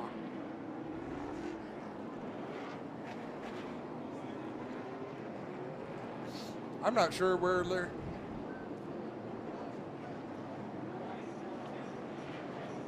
So we will work out the lineup and get ready to go. One thing we do know, Big Mac, Marc-Antoine Cameron. Can we call him that? I don't know, you just did. I did. I hope he likes that. Our buddy Cam K out there, sending him a shout out. Had to leave. He wasn't feeling good, I heard. So. Oh, no. Hope you're feeling good, Cam. Going to have a post-race show tonight. That's awesome. Well, let's talk about Raphael Lessard, Adam. Superstar out of Quebec. Truck series competitor. Back here with us now. A major star out of the Belle Province. We're going to see Raphael Lessard on the oval tracks, and we're going to see Ray Jr. Quartermanche on the road courses. So I think we need to be thankful for what we get to see him race this season, because he is a talented race car driver. We saw him down at Autodrome Chaudière in his first race of the NASCAR Pinty Series, taking the victory. We saw him win here last year at Sunset Speedway. He is a special kind of racer, but as I like to mention, this is one of the hardest series to step into and win right away. And Raphael Lessard, to my knowledge, is the only driver to ever do it. Here we go. Mike Charret, the new starter here for the NASCAR Pinty Series, drops the green silk, and away we go. Once more, second half of the NTN Ultimate Bearing Experience 250 presented by GD Coats Used Car Superstore, and they are too wide all the way around already. Lessard able to wind that car up on the high side, but Marc-Antoine Camarand really rocketed through 3 and 4, got a great run on the bottom. Camarand gonna pull away off of turn number 2 and secure his lead. Great views as the field takes it off to turn 3. Kennington and LP Dumoulin up on the outside. Kevin Lacroix, first time he's come up to the party tonight. DJ Kennington, remember, multiple laps down. There is no free pass for Kennington, so if he's going to get laps back, this is a chance, but I don't know if he's got the car to pass everybody in front of him. He's going to have to take it. It will not be a gift. And they are accordioned up on the outside. Fading back a little bit this time. It's Marc-Antoine Camarand still out front. Drayton Lapsevich, Raphael Lessard, and Kevin Lacroix. Donnie Thompson has put the screws tight at the brake. He smoked the tires into one up on the inside, and now they drag race back off to turn number 3. He had every opportunity to punt Raphael Lessard in 3 and 4. He didn't do it, but then he launched the car into turn 1 to get alongside, and they continue to battle side by side for third. JP Bergeron right in front of the 9 of Brandon Watson with LP Dumoulin up on the outside. On our screen, we watch the battle as Drayton Lapsevich leading Raphael Lessard, who's getting pushed through the turn 2. On the nose of the Lacroix 74. Andrew Ranger working into this battle, but he's still back there in 10th. Brandon Watson just drove it deep under JP Bergeron. I think DJ Kennington's going to follow that number 9 car as Brandon Watson getting a good run again, this time on Andrew Ranger in the 27. Kennington fading back behind the 9 of Watson. It looked like he had the bit in his mouth and was ready to gallop around the front, but couldn't make it work. The Quebecers still going at it. Lessard and Lacroix all over the back tailgate here of the 20 of Drayton Lapsevich. Brandon Watson runs 7th. He is the top running car 1 lap down, according to timing and scoring. So again, here's a driver who may be looking to go up there and race his way back onto the lead lap. I think Watson has the car to possibly do it at him. He was smoother and straighter off the bottom than Lacroix that time by. and he's able to drive it so deep down into the turn, especially turn 3. You watch, if he's behind Rafael Lessard, this close coming off of 2, he will be alongside of him by the time they get to turn 3. Brandon from Stayner, Ontario, not too far from here, seen this place a lot as he worked on his career on the way up, made it to the NASCAR Pinty Series. I got to talk to Luke Ramsey, who sponsored him and did a lot for Brandon. They're losing him this year, but he said this is what Brandon wants to do. He's raced all the other stuff in Ontario, wanted to get to the top, and they are super proud of what he's done here, and he's looking good again. Yeah, I still think it's a tip of the hat to the APC series that Brandon Watson is not that he's cut his teeth in it because he's raced everywhere, but it reflects well on the series to have Trayton Lapsevich, Brandon Watson performing as well as they are. And no doubt a big loss to that series, Adam, to lose these two superstars that a lot of people come to watch in that series, but they have a bunch still to get it done, just as we do here. This series stronger than ever, closing in just under 110 to go, 108 remain for the leader, Marc-Antoine Cameron, and he is not running away from Lapsevich or Lessard. No, Cameron still looks great, still able to run that car right around the bottom of the corners here in that 96 machine. He's able to enter the corner on the bottom, exit the corner on the bottom, really run a smooth arc. But Trayton Lapsevich running a little bit wider line, able to hold pace with the race leader, and obviously so is Rafael Lessard, Brandon Watson, and DJ Kennington. Cameron out by about a 2 to 3 car length advantage on the front straightaway this time. See something rubbing underneath the nose of the Lapsevich. Just a body support or maybe a piece of plastic. I don't think it's anything to worry about. There we see it, Adam, a bit of trim on the left front there of the 20 for Trayton Lapsevich. Rafael Lessard makes that pass for second. Brandon Watson going to take advantage.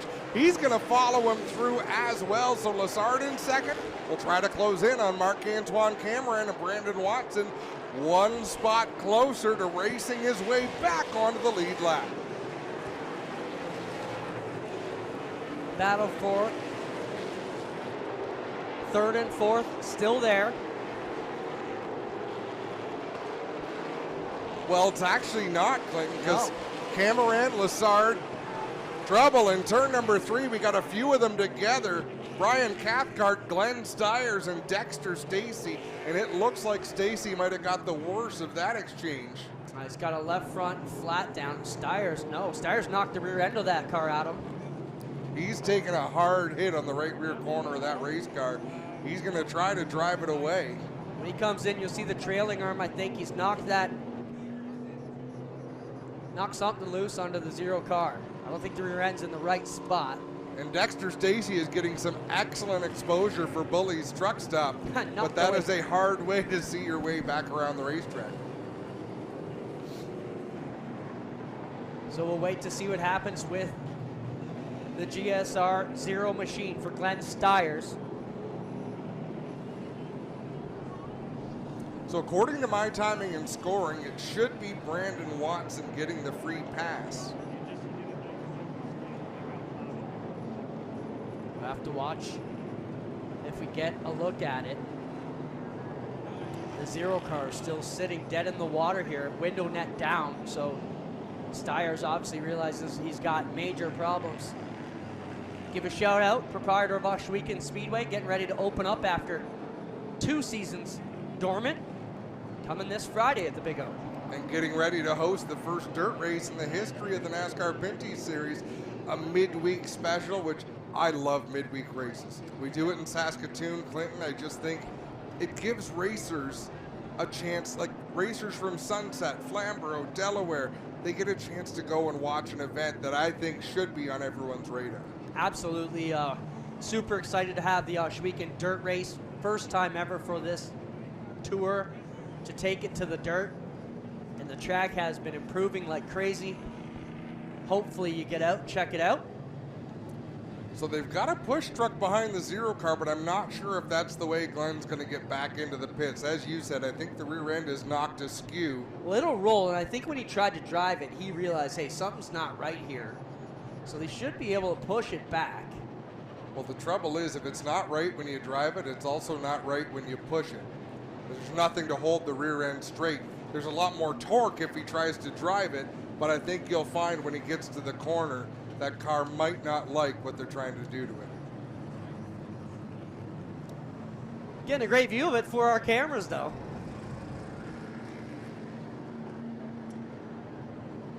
Glenn's got a lot of family watching at home tonight, not the way he wanted things to go. No, but you know what? I thought he looked really good. He didn't look badly out of place. I thought you know? Wallace Stacy looked good. Yep. Like they were out there performing. The big question for Glenn's how's he going to do on this road course next week? That'll be a new experience. And I don't think you want to be picking that one up from the front. No. Maybe they do. It is not for us to judge, but No. we'll see what the rear end does. It looks like the right front's rubbing too there, Adam, so Yeah. David White and the crew, WMI, will have some work to do this week.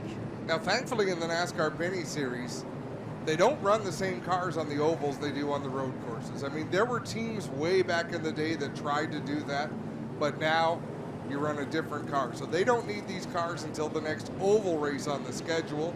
So it can go back to the White Motorsports shop and get tucked back in the corner while they prepare their fleet of road course cars for next weekend at Canadian Tire Motorsport Park. So now they've got the tailgate up on the zero. Looks like they realize they're going to need to pick it up from the back. And that tow truck, that is a long wheelbase truck. It will not be easy for that truck to turn around.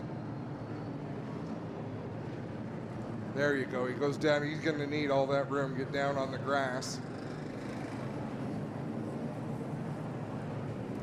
And if Glenn's tires was hot while he was driving, it's 10 times hotter once you stop. And I don't know why that is, Clinton, but when you're sitting in a car not running, it just gets warmer and warmer and warmer in there because there's nothing. And Glenn's tired of waiting. He's driving away. It's only money.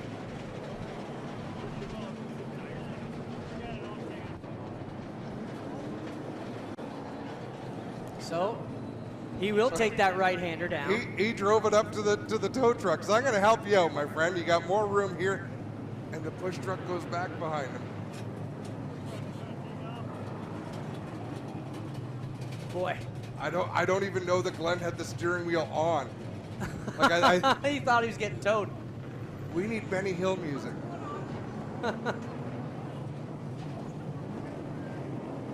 So it looks like they're going to get him into the infield at least and let the crew possibly go to work on it.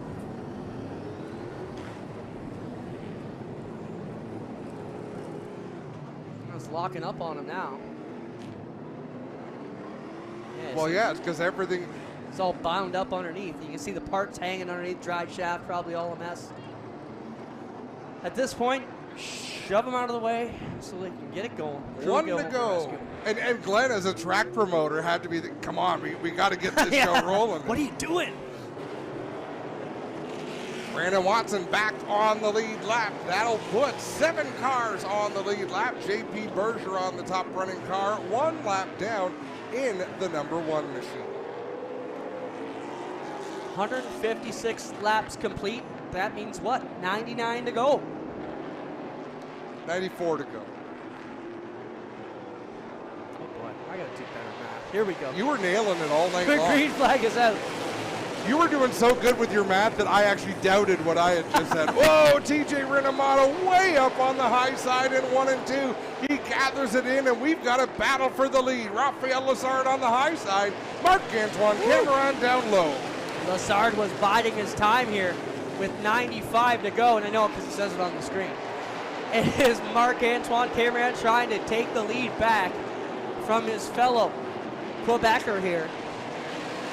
And Kevin Lacroix, we haven't talked a lot about the Lacroix tuning, number 74, but here he is up in the top 3 battling with Trayton Lapsovich side by side. The top 2 rows still battling just like they were on the base laps, side by side, door to door. Behind them, 2 by 2 they are. It's Lapsovich with Lacroix. But look at this battle for lead, Adam. You know, who would have thought after this far into the distance we'd have them door handle to handle here off to 1 once again. Marc-Antoine Cameron grabs the lead a little bit.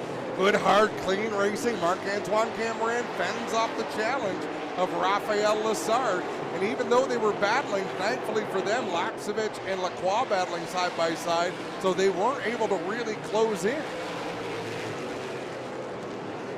Cameron, Lessard, Lapsevich, Lacroix, and Dumoulin are the top 5. Gary Clute on the lead lap as well. Watson still 1 lap down.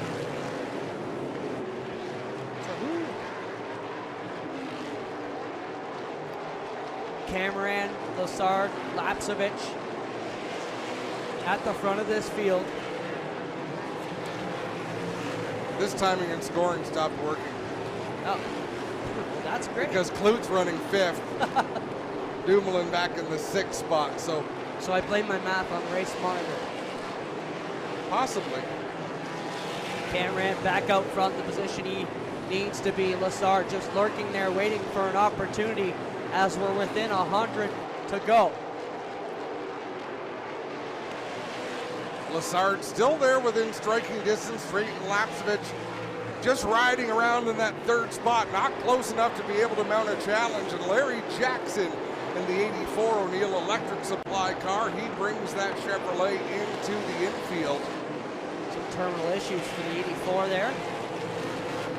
Tough night for that team, showed a lot of speed early in the race. We watched the battle out here. Ranger and Watson. And Marc-Antoine Cameron still running a curious line out there in the 96. He enters the corner very low, exits the corner as low as he can.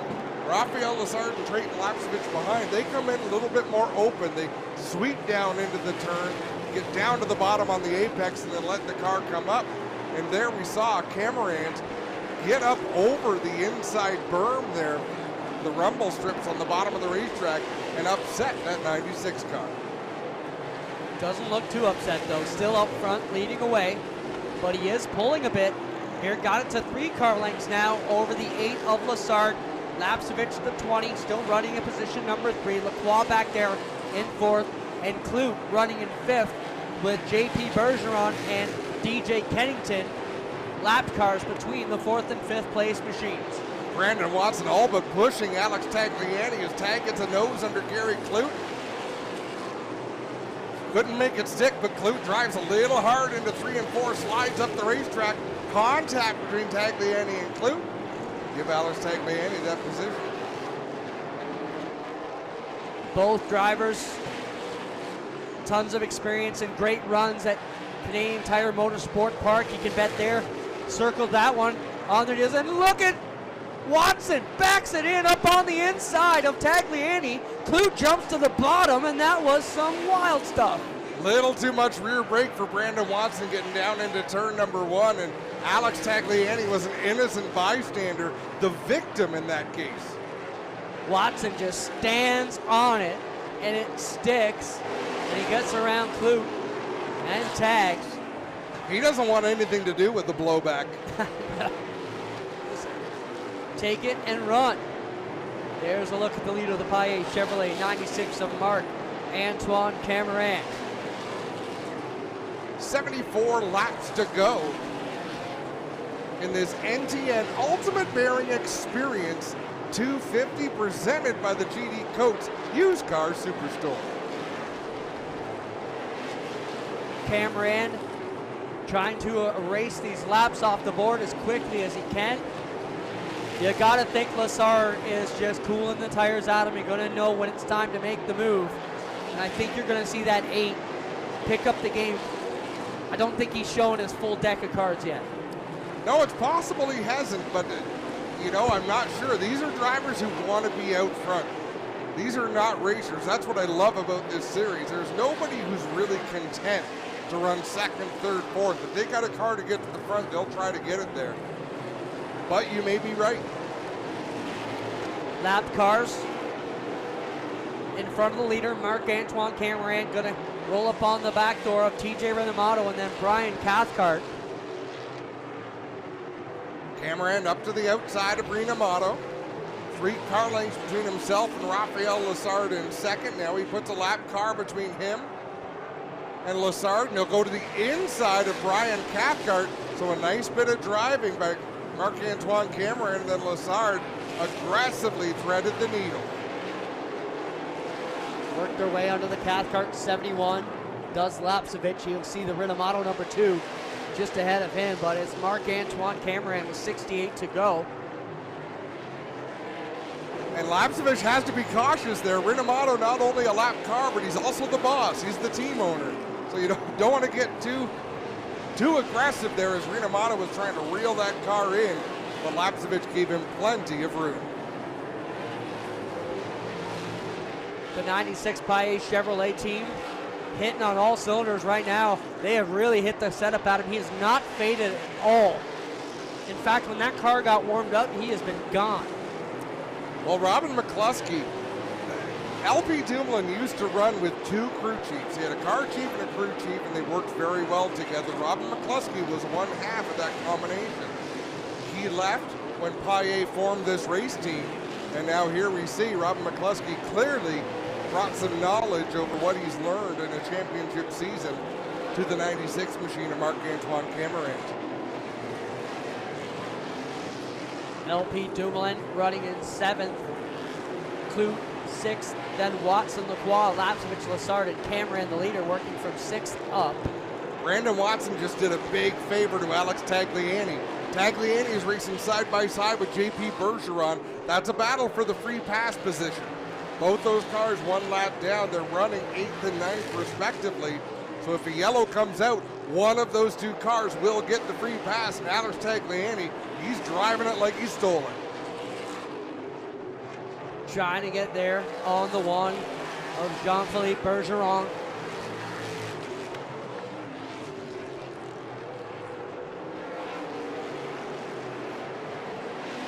I'm impressed with Bergeron, even though Tagliani looks like he's a little bit more determined in this battle.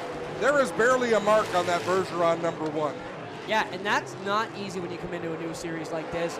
You don't know what your competitors race like. It's tough to come out clean in race number 1. You are absolutely right.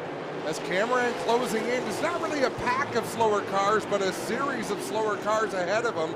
Sam Fellows looks like he's trying to keep that 98 to the bottom. Not close enough to the bottom for Cameron. He'll go to the inside and make that pass. And once again, put a lap car between himself and second place, Raphael Lessard. You're going to see Lessard get up on the wheel here. He does not want to let too much gap get between himself and the leader. The Curb Records 98 machine of Sam Fellows sits between them currently. And if Lessard doesn't get by, and here he goes to the inside, it was quickly going to be 3 cars between him because it won't be long before Cameron has his way around Dumoulin and the 64 of Dilly. Dilly not doing him any favors. LP Dumoulin on the lead lap in the 7th spot. They're 3 wide down into turn number 3. Dilly will back out and not force the issue, but LP has to force the issue here. Does not want to go down a lap. No, he's got to keep on racing, so it makes that battle between Tagliani and Bergeron a moot point. And Raphael Lessard immediately into the rear quarter panel of LP Dumoulin. Sorry, LP, I got to go. Yeah, can't be holding up this freight train. And now, Lapsevich trying to reel up to that 8 car. Got 2 car lengths between him and about half a straightaway. Definitely need some distance made up between them. So Cameron gets around his teammate Andrew Ranger down into 3. Raphael Lessard, just like you said, Clinton, a couple of car lengths back. He'll make the move here in 1 and 2. Andrew Ranger leaves lots of room. Oh, problems for Wallace Stacy in the 66. He really slowed in turn number 4, but he's up to speed, or at least under power. Yeah, I thought he was going into the pits, but not quite. Brandon Watson still in attack mode in that number 9 machine. He runs in the 5th position. Got the free pass under the last yellow, so had to start all the way at the back. He needs a yellow flag to be able to start up there in the 3rd row and really contend. Yeah, if we get a yellow, it's going to be a wild finish here in this one. Marc-Antoine Cameron coming by this time to put lap 200 on the board. That means 50 circuits here at the Sunset Speedway, Innisfil, Ontario, for the first NASCAR Pinty Series event of the season. It's the NTN Ultimate Bearings Experience 250, presented by GD Coats Used Car Superstore. As we look around the racetrack, things are strung out a little bit, Clinton, but all it takes is one angry driver. Someone's got a payback out there, and Brandon Watson's hoping they use it soon. It only takes a moment, that's for sure. As Alex Tagliani tries to drive up the inside of DJ Kennington off of turn number 2. Didn't get the drive he needed, but Kennington slides up in turn 3, allows Tagliani to squirt on by. Watching the battle there with Tagliani in the 17 of Kennington. Still all MAC, Marc-Antoine Cameron. Coming to us today from St. Léonard-d'Aston, Quebec. That's a mouthful. Not as bad as JP Bergeron, St. Donat-des-Montcalms, Quebec. Can't speak Quebec, but we can say the city names. That's right. We have eclipsed the 200 lap mark. We just put 205 on the board, so 45 laps remain. Just a little bit longer than a Saturday night special here at Sunset Speedway. Cameron working his way under Gary Clute to put him down a lap. Gary Clute runs in the 6th position, formerly on the lead lap. So 2 guys now looking for a caution. That would be Clute and Watson. Clute to get back on the lead lap. Watson to have a shot to contend here. Watson is currently, well, 3/4 of the track behind.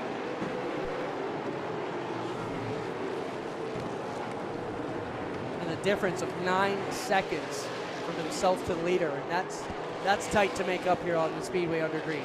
Yeah, it's definitely tough, but here goes Brandon Watson trying to take over the 4th spot from Kevin Lacroix. He'll drive to the inside, but Lacroix, a veteran move to use Wallace Stacy as a pick there. Brandon Watson knew it and just faded back behind the 74 to take another run this time out of turn 4. Lacroix way loose that time off of 4. And Watson able to get back on the rear spoiler.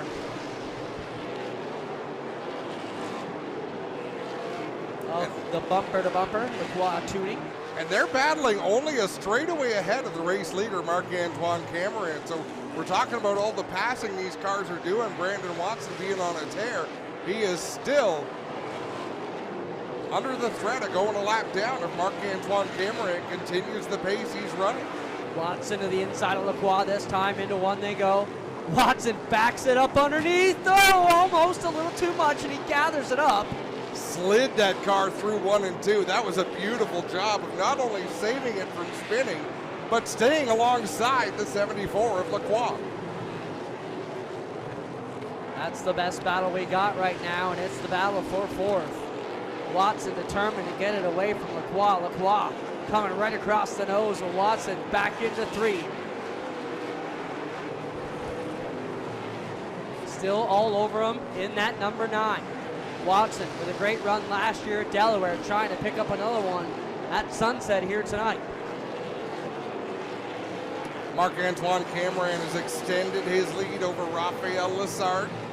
Unbelievable how fast that 96, still running the same line he did right at the start of this run, just after the midway break restart.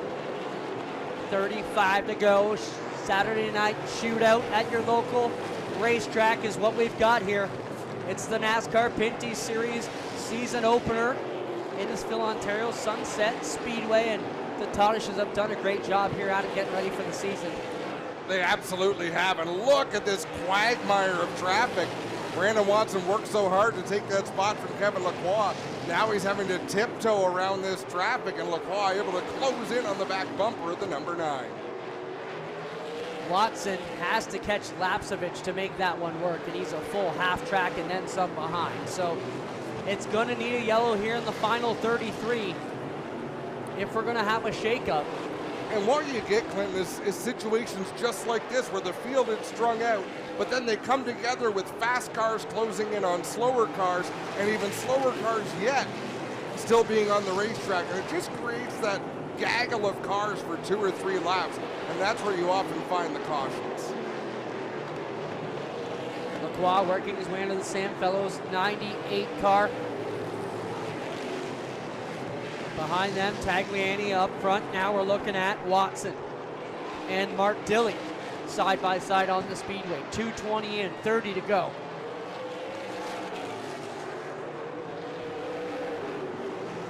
Kevin Lacroix has weeded his way through a bit of traffic. He's got 3 cars between himself and the race leader, Marc-Antoine Camerand. The way that Paye Chevrolet 96 is running, though, it's not enough. No, but you've got to stay on the lead lap, because if you get a yellow, Clint, you can pit.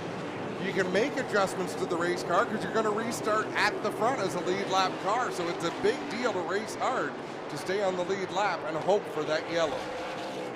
Someone maybe taking a poke here and make things interesting. Tagliani trying to get underneath Lacroix 74 with the leader all over the back bumper of that Viagra machine. Tagliani to the inside. He'll force the issue down into the turn. Lacroix has to give way. That could have turned bad for Sam Fellows. And with the leader all over the back bumper, Lacroix knows he has to keep moving. Lacroix gives some bumper to Fellows. Fellows does a nice job saving it, slides up the racetrack. All this battling allowing Rafael Lessard to close in. He is right up on the back bumper of our race leader. Of course, as I say that, Marc-Antoine Camerand launches off the turn number 2. Contact between Lessard and Lacroix. Tagliani doesn't look like he wants to let Marc-Antoine Camerand get by without issue. And that 8 car trying to pounce on the 96. It'll be 25 laps to go. Right now when they cross the stripe, 24. And we're getting through it. And Tagliani, he gave that bottom lane to Marc-Antoine Camerand. I thought he was going to force the issue a little bit more, but he moved up the racetrack, allowed Camerand room to race on the bottom. Camerand will make that pass. And now Tagliani immediately back to the bottom, and Rafael Lessard didn't even hesitate. Drove straight to the outside. He knows it's time to go. He really pushed it up high in 4 that time.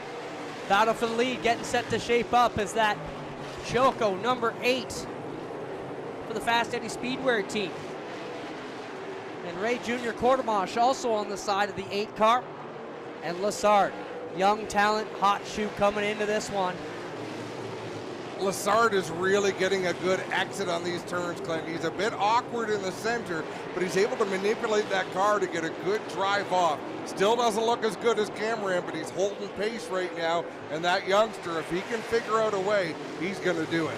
If I asked you to write down your top 5 finishers for today, would the 96 have been on that list, Adam? Would not have been in the top 5. And that's not a dig on Marc-Antoine Camerand. New team, new growing pains, new situation, new crew chief. Wow, they have laid down a stunner here tonight.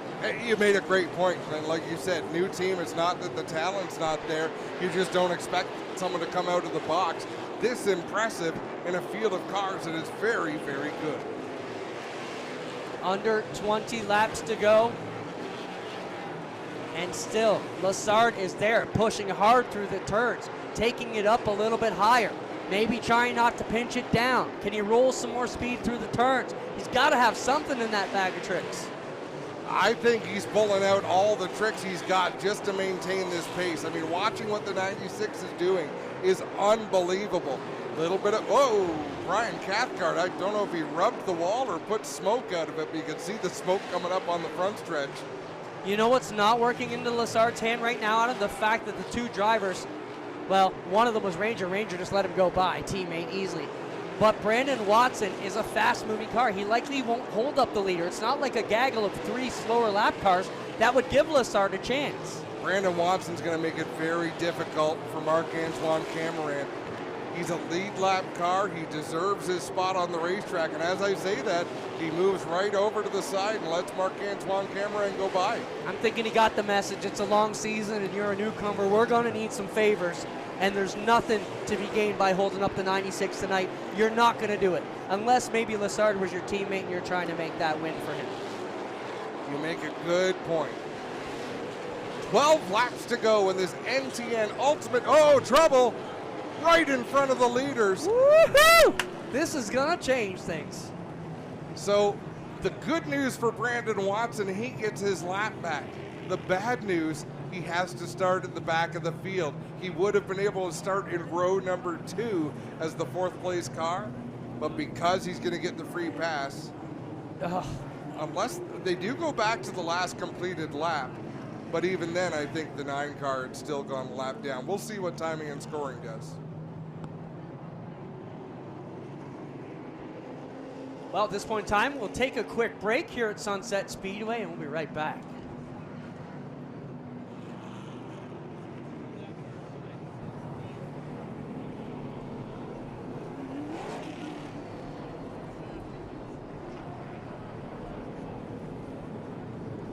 So under caution here.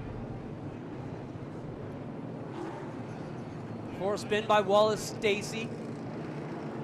And that will bring out the yellow and reset things here, Adam. 10 laps to go. These races just have a tendency of closing back up, and that's what we're seeing right now.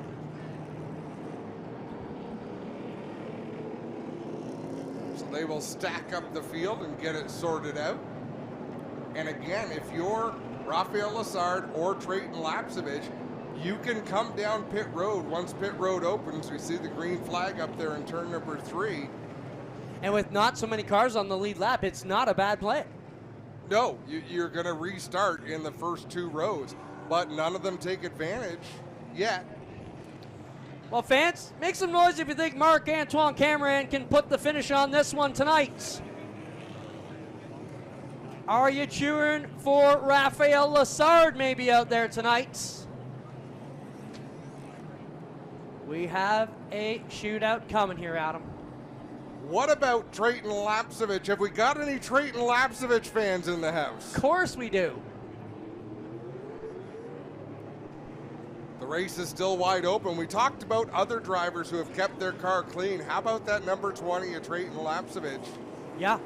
And, you know, we talked a lot about bad luck he had last year. He had so much speed in everything he touched, but couldn't buy an inch of good luck. Looking to hold on to one here. It'll be 7 laps to go when they take the green flag. Marc-Antoine Cameron down low in the 96. Rafael Lessard in the number 8. We're back under green. So Watson did get the free pass, had to start at the back, Adam. So that puts the period on that one. Here goes Lessard to the outside. Rafael Lessard around the high side of Marc-Antoine Cameron. Cameron drives it hard into 3. They slide up the racetrack. And Trayton is licking his lips here. Just don't wreck me, boys. Trayton closing that gap right up on the back bumper of Marc-Antoine Cameron, but he does not have the drive off the corner those top 2 runners have. Tried to carry it hard that time, got loose, and this is going to be problematic for Cameron. 5 laps to go. 5 laps remain. I thought Lessard was holding on to a sandwich in that lunch pail for later in the day, and it looks like he just pulled it out to bite into it now as he pulls away. Oh, trouble. Oh! Brandon Watson going to hang on to it. What a break for Brandon Watson in the number 9. Yeah, car looks all right. Hood, I think the hood may have an issue, though. They're going to have to fix a little bit of fiberglass, but that'll be okay because he'll still get that starting spot in the 2nd row at worst. Wow, what a battle here between Cameron, Lessard, and Lapsevich.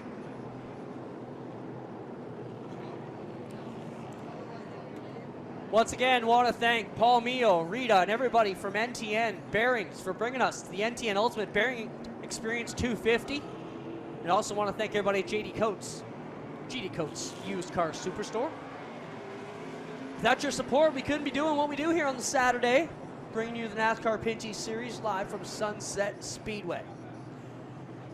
Next weekend, live from Canadian Tire Motorsport Park on the road course. What are you pointing at, Adam? It was almost like, with these last 2 yellows, what driver would you like to see have a shot? Well, Brandon Watson, he's really fast and aggressive. Okay, once Brandon gets his shot, who do you want to be next? Well, Kevin Lacroix, he's super aggressive. Kevin Lacroix going to be back on the lead lap. We are going to go into overtime here, Clinton Jeffrey. 1 to go at the line. NASCAR overtime. It will be a green-white checker. Once the leader passes the white flag, the next flag ends the race. But look at Brandon Watson in that number 9. Right up on the outside of row number 2. Does he have anything left?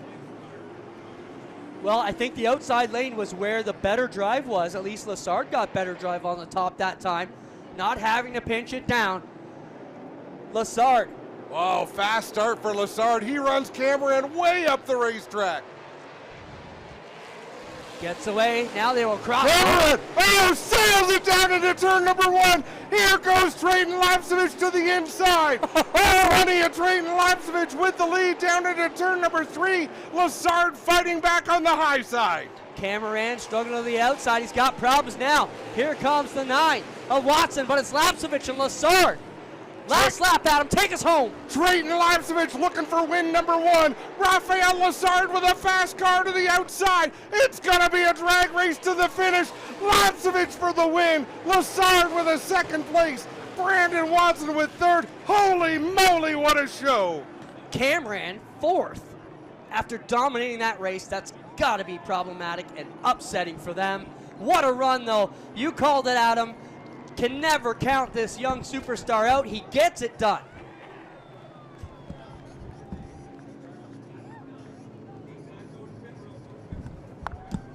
Adam Ross will make his way down to victory lane as Trayton Lapsevich brings the RGC Sports Delta Bingo Quick Wick Fire Starter number 20 to Sunset Speedway victory lane.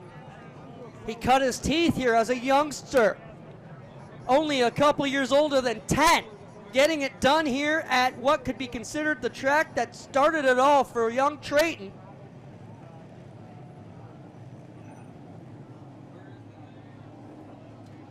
Adam Ross working his way down there.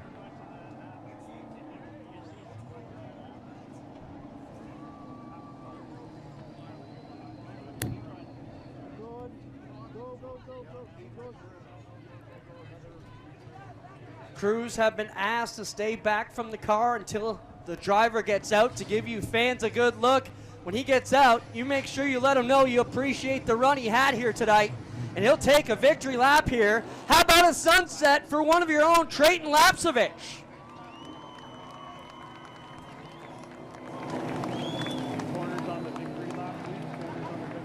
Trayton will take the slow pace lap around here.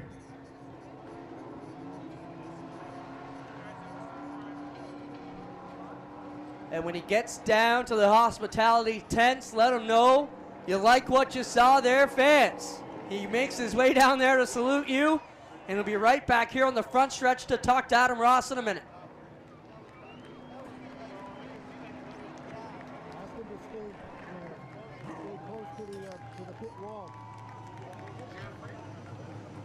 Trayton Lapsevich coming down to victory lane. He is going to be greeted by Todd Lewis of the TSN crew. And then we'll have a chat with the young winner from Grimsby, Ontario.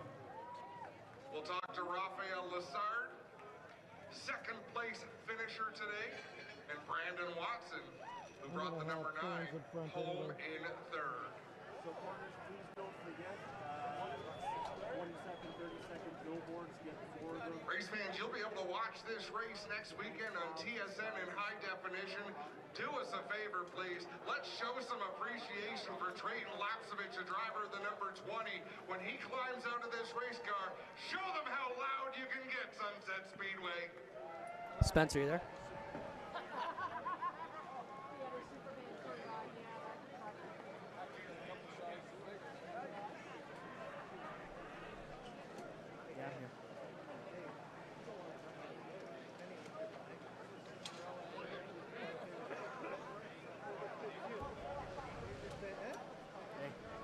Yeah, we okay to talk? We off air?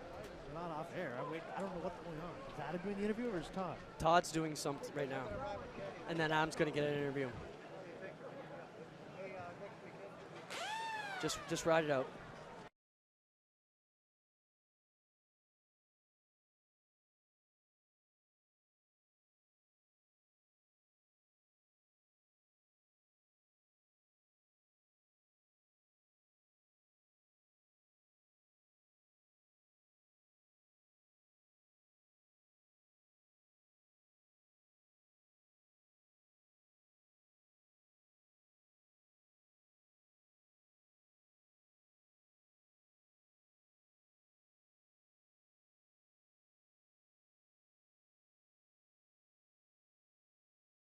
From Grimsby, Ontario, celebrates with a wave of the checkered flag.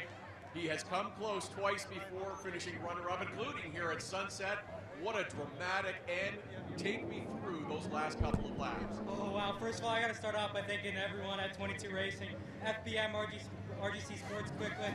I wouldn't be here without them. So, no, the last 2 laps were wild. Mark got into him in 1 and 2 and took advantage quick, and then it was just keeping Raphael behind me from then on.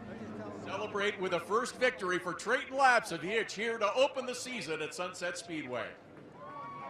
That's a bigger one than they usually have.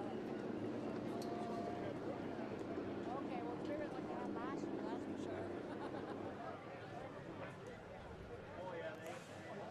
Well, that'll wrap things up for Trayton Lapsevich here. Appreciate everybody hanging in. Yeah, we're going to have a chat here with third place finisher Brandon Watson at a Stainer.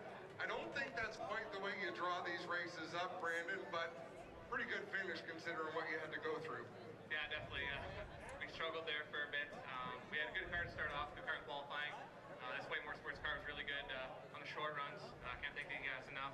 GMS, Sheer Metal Products, Great Lakes Concrete, Redline Apparel, ABC, all these guys. We just, after about 50 laps or so there, we started falling back, and the car just got loose and loose off, loose in. All right, thanks everybody for watching us here. It kind of got to me a bit there, so we struggled after that, getting back up. Got a lucky dog. Thanks everybody for watching us here at Sunset Speedway. Hope you enjoyed the broadcast here of the NTN Ultimate Bearing 250 presented by GD Coates Used Car Superstore. I want to thank everybody here who came out to race with us today, everybody who came to watch, and all you great fans at home. We'll catch you next week from Canadian Tire Motorsport Park as we hit the road course at the historic track up in Bowmanville, Ontario. We'll be back at it next week. Talk to you then.